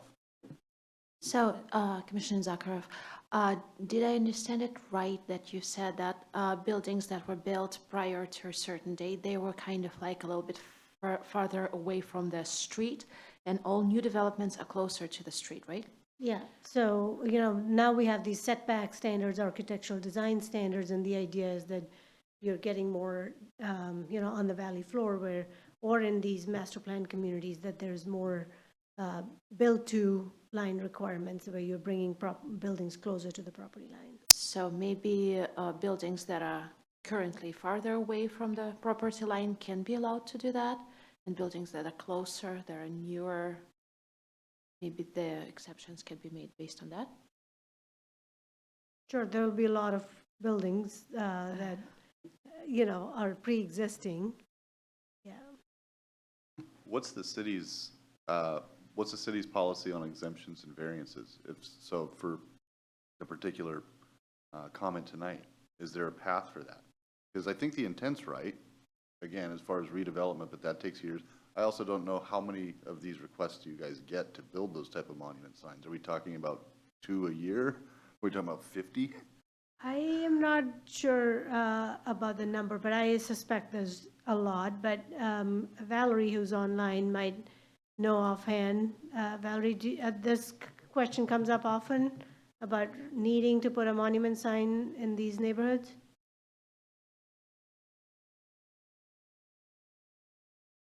No, they don't come up regularly. Occasionally, some folks would like them, but it really just depends on the neighborhood.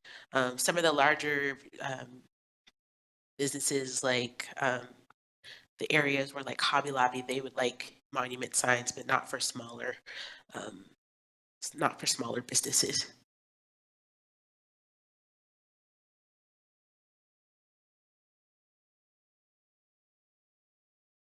Does the city offer exemptions or variances for an issue like this?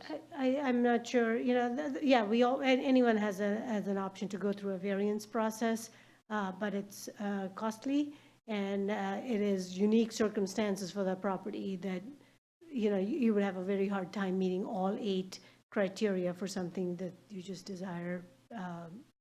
And if you have other opportunities to put the sign, then you won't really qualify. And we want to be upfront with folks. They have the due process to go through that process and find out if they have a yes or no, but we generally like to tell people that this will be a waste of your time and money because you likely will get a no, but you're welcome to go through the process.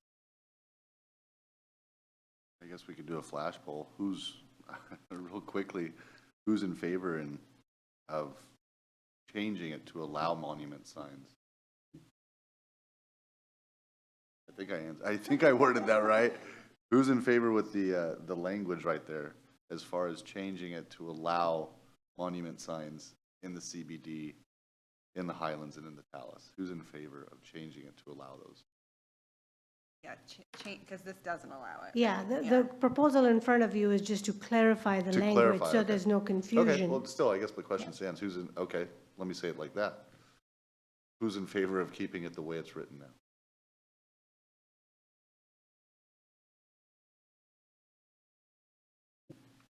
Who's in favor of seeing this change to allow monument signs to be built? With, yeah, with, Okay. yeah. Does somebody want to make amendment to start a conversation? Because right now, it really wouldn't.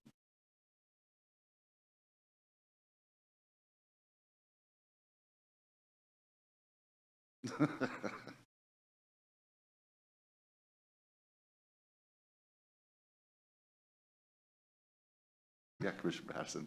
I guess what does the city need from us at this point? Because do we need to just answer kind of the questions that were proposed to us, or do we need to formally like recommend or reject this particular? Yeah, I think for our city councils, do you agree with the proposed amendments? Yes or no? And then based on the public comments you received, do you agree to the city to add it to their work plan, to look at monument signs and these things? I mean, it's not in front of you, it's not been vetted out and, you know, and all that, but if you think that should be added to the work plan, then you can make that recommendation to Right, but as council. it currently stands now, if nothing's happens, this would stay the way it is. So Correct, the public but- comment wouldn't be addressed. Either way though, right? So it's kind of catch-22. Chair Boyce, if I can offer an alternative of answering the question that's posed to the commission for the proposed amendments, and then someone can make a motion to make a secondary recommendation to city council for staff to take a look at it, and you can take action on that as well.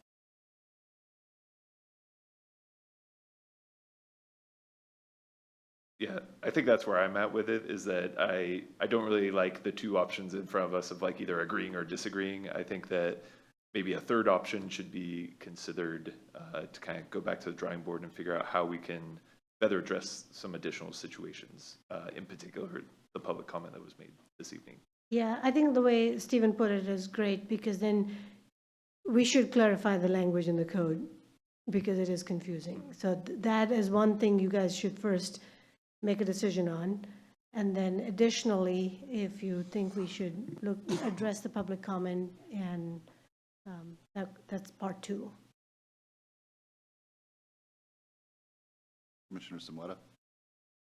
And then when you're saying new monument sign, are you saying like the Bones or XXX sign, or? No, monument sign is a freestanding sign that has a foundation, and then it's like on the corner of the property or something, that, you know, or along the street front, not attached to the building. Okay, Sometimes like a Safeway sign or a condominium sign, okay, okay. a business sign. Thanks for that clarification. I was just looking at it like, okay, if it's one of those and then you put it in Talus or Issaquah Highlands, it may. Right, I mean, that's my fear, right? You Turns may into not like want little that. Las Vegas, and that's what I don't want. That's what I was thinking. So, that, like I said, I understand the public comment, I would understand the frustration, but I don't want to see Reno Yeah. in Issaquah.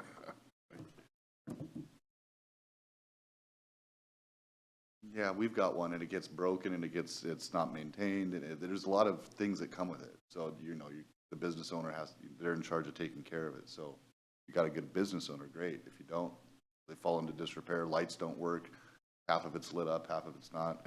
I personally don't like them, but that's just my 2 cents. Chair Voice, it seems like the community member wants a second chance. It's up to you, if you would. Public comment over? Or, I don't know. That would be a new one for me. I'll defer to Stephen, staff. help. Is that normal? I don't know either. Because this is a formal public hearing, public comment period was already closed. And so it's not within at least the boundaries of the rules and regulations for the commission to have a secondary public comment period unless it's posted within the agenda. Yeah, no, like I said, I don't really like breaking norms, so I do apologize. I mean, I think everybody heard the testimony. Again, I can feel for a person, and again, the frustration. And I think that's what they want, right? More clarity. I just personally don't like them because that's me. But I also like to see exemptions and variances. So does anyone want to take that brave step and make that amendment to allow staff to look into it further, to possibly change some of this language? Again, this needs to be cleaned up regardless, so it's not so confusing. Okay, but to be clear, we're not amending, right, the motion. We would approve this because the language needs to be updated as is. We're making a secondary motion to recommend to council that they can look more into this, or encourage staff to look more into this. Is that right? Yeah. Okay. So I move to recommend to council that, where's Stephen? Where's Stephen? Where are you? That staff are kind of granted time and ability to research more. Does that make sense? Is that good? Okay. Is there a second?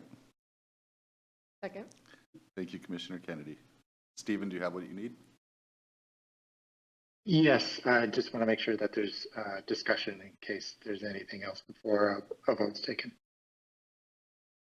Is everybody good with the discussion? I can just add to my reason to make that recommendation because I don't see the issue. I didn't think like Viva Las Vegas. I thought like my neighborhood has a sign on the corner and it's kind of nice to like know I live in this neighborhood, or like if I'm driving down the street and I'm looking for a business and like, do I want to look through the trees, right, to figure out where I'm going? And so for those reasons, I see the utility of these sorts of signs. And so for me, it's maybe like, I don't know if the rest of the sign code kind of dictates what they can look like. I'm assuming like there's Old Town standards, right? So you couldn't put a flashing, Yeah, there's no light strobe sign, lights, right? no disco balls. In Old Town.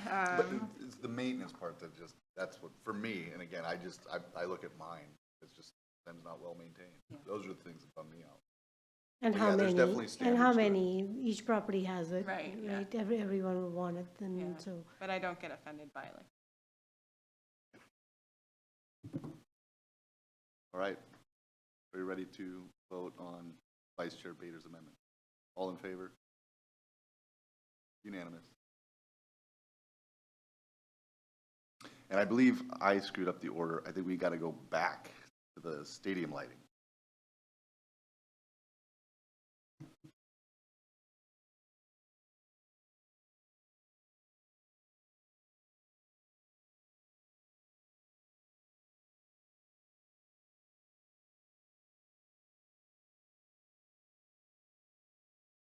This is the technical lighting requirements. There's something called color rendering index of 80. So in that table up above, Stephen, that 80 needs to be changed to something. That's the problem. No less than 80, because 80 is not available in the market. So That's correct. What we did for the amendment was put in an exemption below. Oh, okay. So for everything else, it's 80 is the max. It can't be less than 80. But for stadium lighting, 80 can be manufactured. Therefore, you're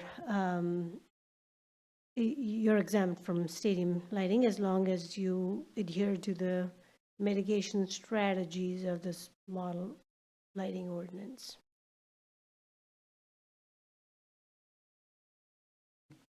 Comments? Questions?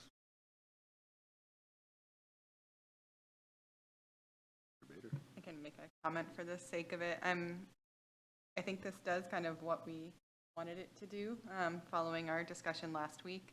I guess my question and assumption is that this is doable, right? That you can kind of mitigate these stadium lights enough to comply with dark sky standards? That is our understanding, yes. Okay. Any further debate? Okay. And I think our last one is tree canopy.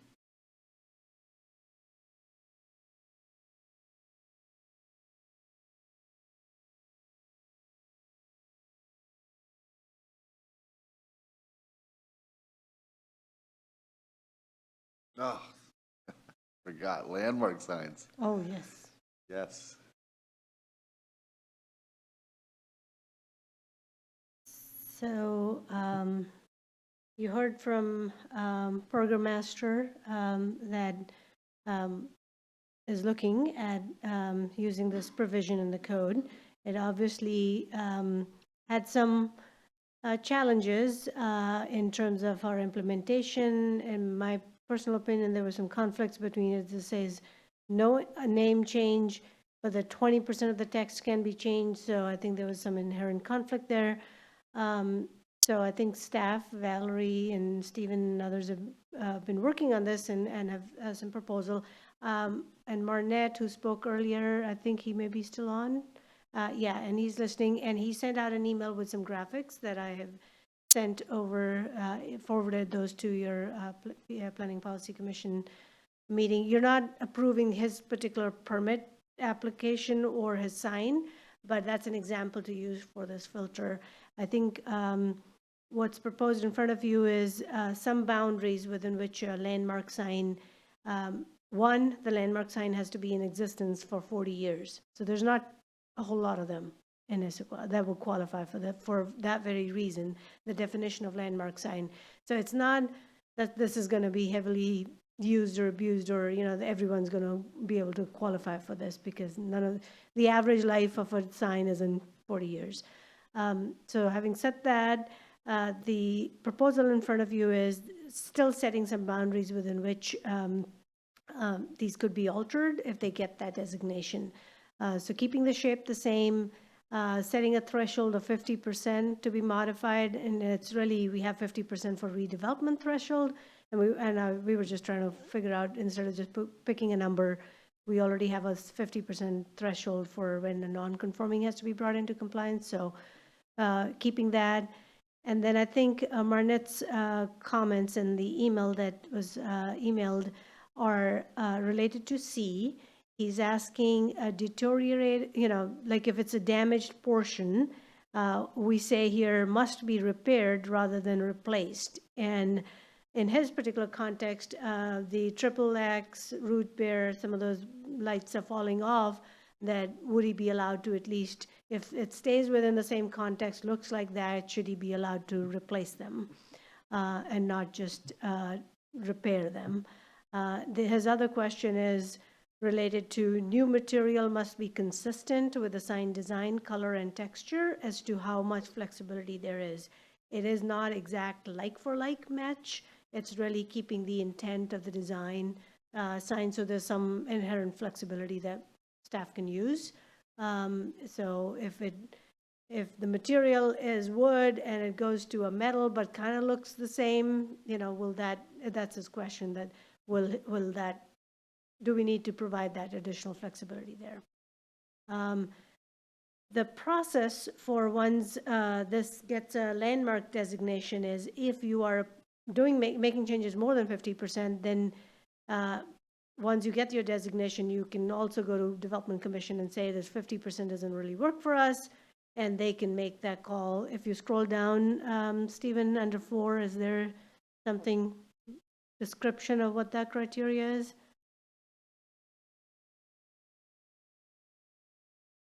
Lighting must comply. I'm not sure what approval from Development Commission is required for any alteration that's more than 50%. May be granted when modification is consistent with the landmark sign's design, color, and texture.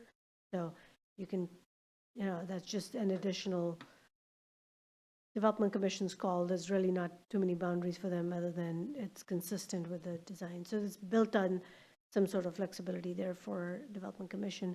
It's not clear to me, and honestly, but Stephen may be able to help, or Valerie.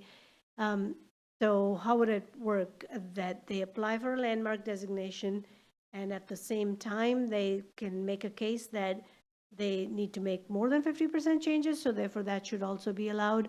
Or once a sign gets landmark designation and they come in for sign permits later and they're making more than 50% sign changes, and they would have to go back to Development Commission. That's the way I'm understanding, even if you can confirm that I have the right understanding. Hi, yes, Minnie. You're correct on the secondary process. They would need to go back to the Development Commission once they have a signed permit ready. Yeah, but in Marnette's case, if he has everything ready, he can go in one time and ask for it to be designated as a landmark, and if he's tripping the 50% threshold, then he could ask Development Commission to look at it at the same time? Correct. There's nothing preventing Okay. doing a combined process. Okay. Comments?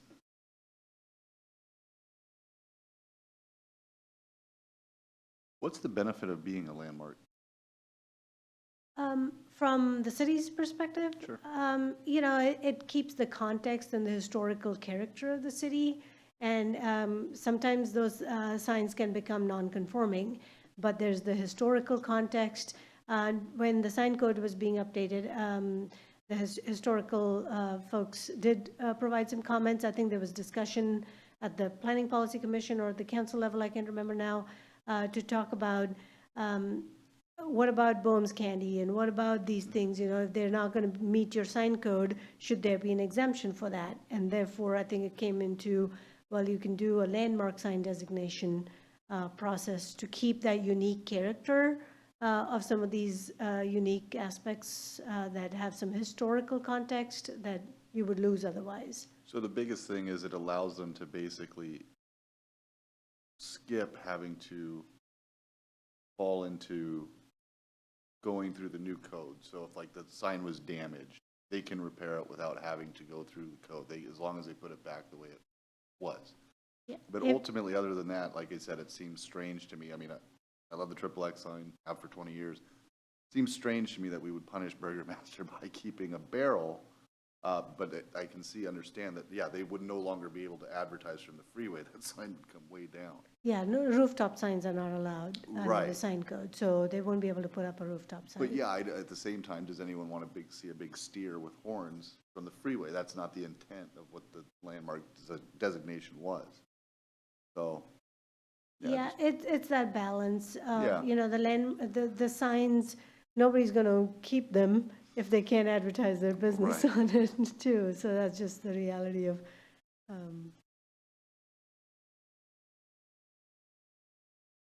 yeah, Commissioner Patterson. Yeah, I mean, I think where we're going is kind of where we discussed last week was originally this was brought to us because it was too rigid and there wanted to be some flexibility. I think we kind of gave feedback of maybe it was too flexible and we wanted to get back to focusing on like why it's a landmark in the first place.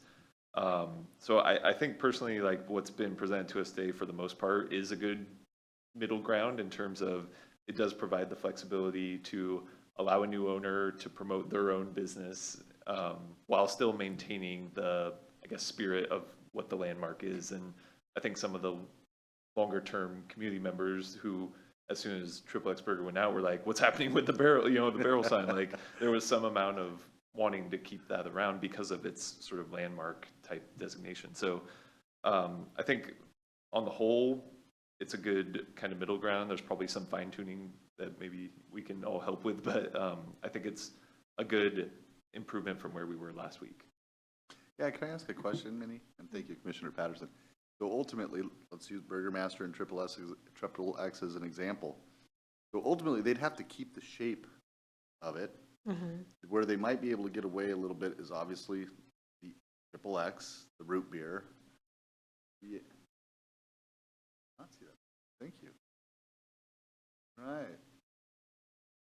Okay, so ultimately, like you said, they haven't changed 50% of the sign, but they get to keep that they elevated might, based status. on, you know, we just got this today, so we haven't done their math, and it doesn't have all the dimensions and stuff, but a quick look from staff was, it probably is going to trip the 50% threshold. So it just means that as long as the design intent and the you know, the scheme, it still looks like a barrel. It's still, you know, that the Development Commission will have a say in it. Now, the Development Commission, you know, the sign code just said it's a Development Commission approval. It didn't say what type of level. And now we looked at our code, and Development Commission only gets level 4. Which is a little bit of an overkill for a sign permit to be a level 4, but level 4 will require a public hearing. All the property owners will be notified. Development Commission will then hear and make a decision based on this criteria. So that'll be the approval process for this, unless you think it should be a different approval process. And real quickly, roughly how many landmark signs are there throughout the city? 0. At this time, nobody's asked for a designation. How And many currently exist, though? 0. Oh. And we don't expect it to be heavily used anyways.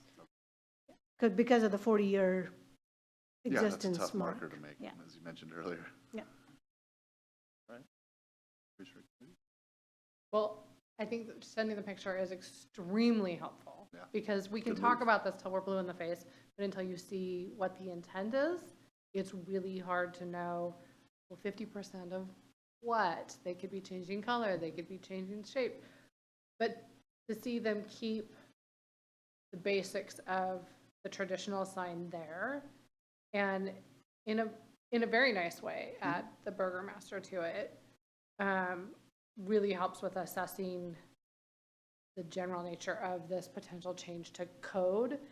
So I would say yes, and we've done, I think, a good job of approval may be granted when the modification is consistent with the landmark sign's design, color, and texture. You know, if this is an approval from the Development Commission, so long as we've got review and we're looking at all this, I think allowing it's great. Like, you're going to send us a mock-up of what the plan is, because it's so subjective. That I think, given this, that we're in good shape. I second that, Commissioner. That was a great comment. And yes, it's very helpful, so.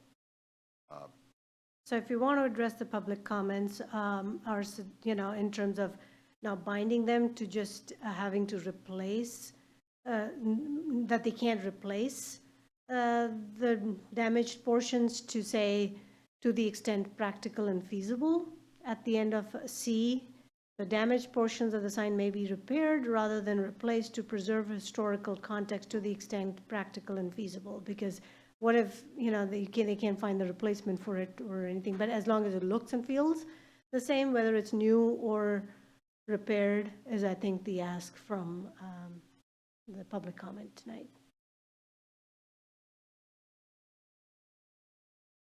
Oh, thank you. Commissioner Milligan.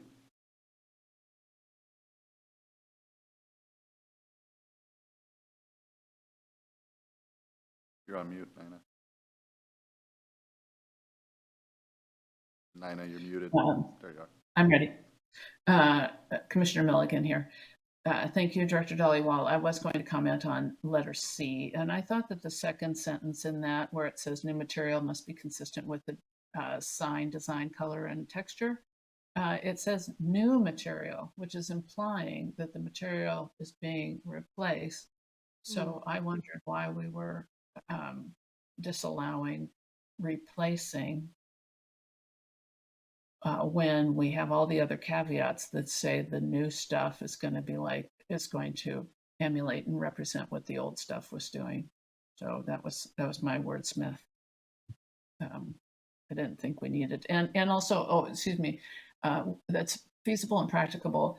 I have generally always been against that language because it is too relative to be very useful and enforceable. Thank you.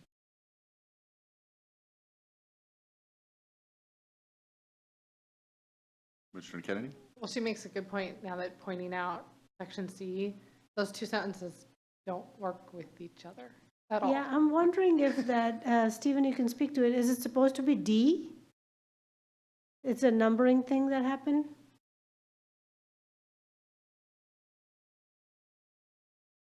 Maybe I can attempt to speak to that.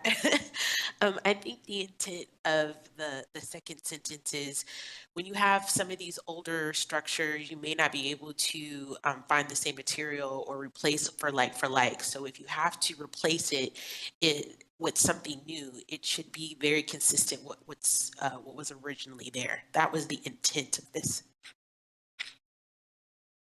Hope that clarifies that. Sure. So Valerie, should then we delete the first part of that sentence? Because the first sentence is saying you can't replace it. You have to repair it. I want to reiterate my suggestion, and that was just to Oh. remove the word that they must be repaired rather than replaced. Okay. Remove rather than replaced. Would probably do well enough. Thank you, Commissioner Milligan. Commissioner Kennedy, I'm sorry, Commissioner Zakharoff, then Commissioner Kennedy. Commissioner Zakharov, maybe the word, the phrasing, the intent to keep as much of the original material of the sign should be shown, basically, should be there. Something like that. Thank you. Commissioner Kennedy?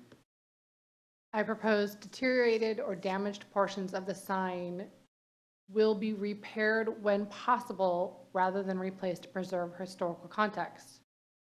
When needed, new material must be consistent with the sign design, color, and texture. Yeah, I'm comfortable with that. Got a thumbs up from my screen. I will defer to Stephen. Is that still maintaining the spirit, or do we need to actually make a proper amendment? Chair Voice, you would need to take a formal vote on the amendment. Okay, does someone want, so basically the amendment on the floor, if I understand this correct, even though we didn't say the magic words, is Commissioner Kennedy's. That's okay. I move to amend this portion with the wording, maybe I can repeat. The deteriorated or damaged portions of the sign shall be repaired when possible rather than replaced to preserve historical context. When new material is needed, it must be consistent with the sign design, color, and texture. Nice job. I second that. All right, all in favor? Aye. Okay, unanimous.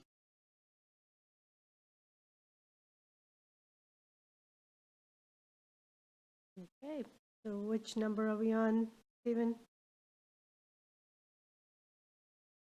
Now we're on the tree. Now we're in the trees. So there's one more before tree removal tracking. That's the critical area report must be posted online. Oh, that's right. Oh, is that a clear?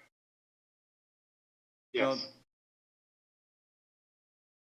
Oh, I'm sorry. That's a clarification. That's a mistake on this list. You're correct. It's the tree removal tracking.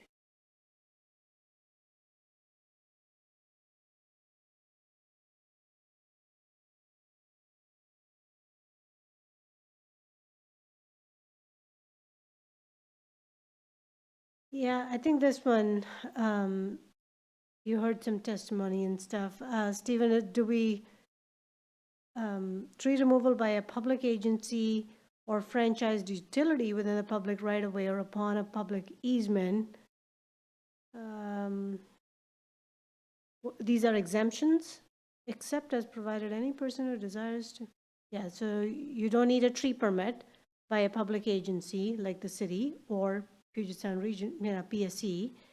Any franchised utility doesn't need a permit as long as the work is occurring within the public right-of-way or upon a public easement, and only for the purposes of installing water, storm, sewer, power, gas line, blah, blah, blah. So I think this was added that, say, Public Works Department and the streets is taking down some trees and replacing them, that they would give a notification to Community Development Department before they remove it. Tree replacement is required as part in the same sub-area. So even though it's not a tree permit requirement, there was still a notification requirement to the department. We've had some internal discussions. Parks, Dan Hintz, who's the city's new urban forester program manager, he shared how Parks accounts for these, new plantings and things in a spreadsheet format. Public Works expressed some concerns about, there's crew out in the field, there's a snowstorm, if they've kind of taken a few things out, they're not going to know which parcel number or whatever, but they account for that, they take pictures, and they can do their own maintenance similar to Parks Department. And so we were saying, well, it doesn't, in order to be efficient, we don't need more process to kind of give us another form. So, but do we want this for PSC to still tell us, and, you know, when it's non-city agency, do we want still some reporting from them? Which is not what is presented here, but I think today we were discussing. So I'm wondering for the options for this one perhaps are to defer it to a later time when we actually do the tree code update, that, you know, we're looking at sub-area planning and other things. We can bundle this with that and bring back some better language for you all. Or you can just pass it forward and just, this would then, the way it's written right now, it would apply to PSC as well as the city. But there's no requirement for them as well. So as it's written now, there's no requirement for PSC to report it. It's not, even though Public Works takes it. Correct. And then I think striking out that sentence, tree replacement must be required within the same planning sub-area, is also struck out. So if the intent is to keep it. My recommendation would be we just defer this and we'll come back when we've sorted it out a little bit better. Yeah, I'm not big on redundancies myself, but yeah, I think more information is always better for better decisions. Having said that, though, I think we are going to take the last item on our agenda and move that to our next meeting. So I know Valerie was looking forward to present tonight. I apologize, Valerie, but we'll do that next time. So again, we do have a few more minutes if you want to kick this around. I don't want you to watch the clock and feel like you've got another 40 minutes in front of you. So if anyone has anything to say about this, please speak up before we close this out, begin to close it out. No, we would need to move for it, right? Sure. Oh, I don't know. Stephen, do we need to, a formal move to we had to defer? move to defer the other one. Yes, Vice Chair Bader is correct that we need a motion for deferring this item. Okay, so then I move to defer this to a later date. I second it. All in favor? Unanimous. Okay, I gave you a sneak preview. But yes, we are going to take our neighborhood planning guide and we will move that to our next meeting. So we will begin to wrap it up tonight by asking for reports. I'm not sure who's going, but I will look and just say staff. Any city council updates for us this evening? Chair Voice, we still need to close out the main motion for tonight for the code updates. Oh, thank you, Stephen.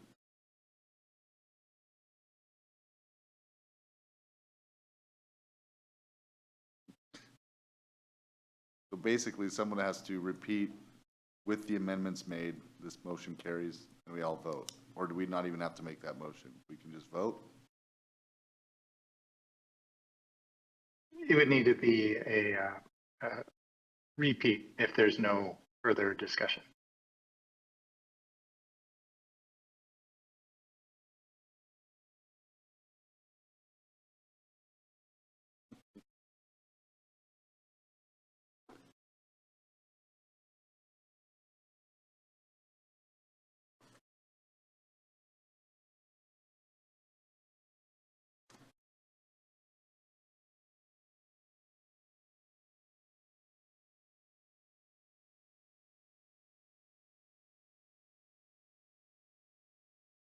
I think so. Go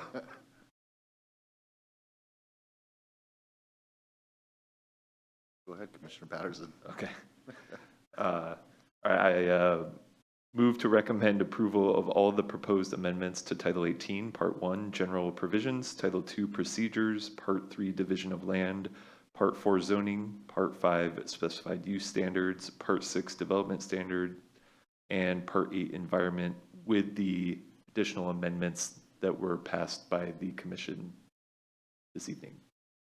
Excellent, thank you. Do we hear a second? Second. Second. All in favor? Unanimous. All right, Stephen, did you get what you needed? Yes, thank you, Chair Voice. Okay, thank you. All right, reports, city council updates.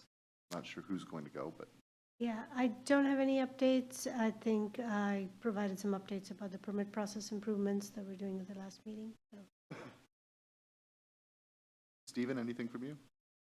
Just a quick update with the code amendments recommendation from the commission tonight. This item will go to the Planning Development Environment Council Committee on July 9th. All right. Are there any updates to the calendar? Any other business or announcements from staff?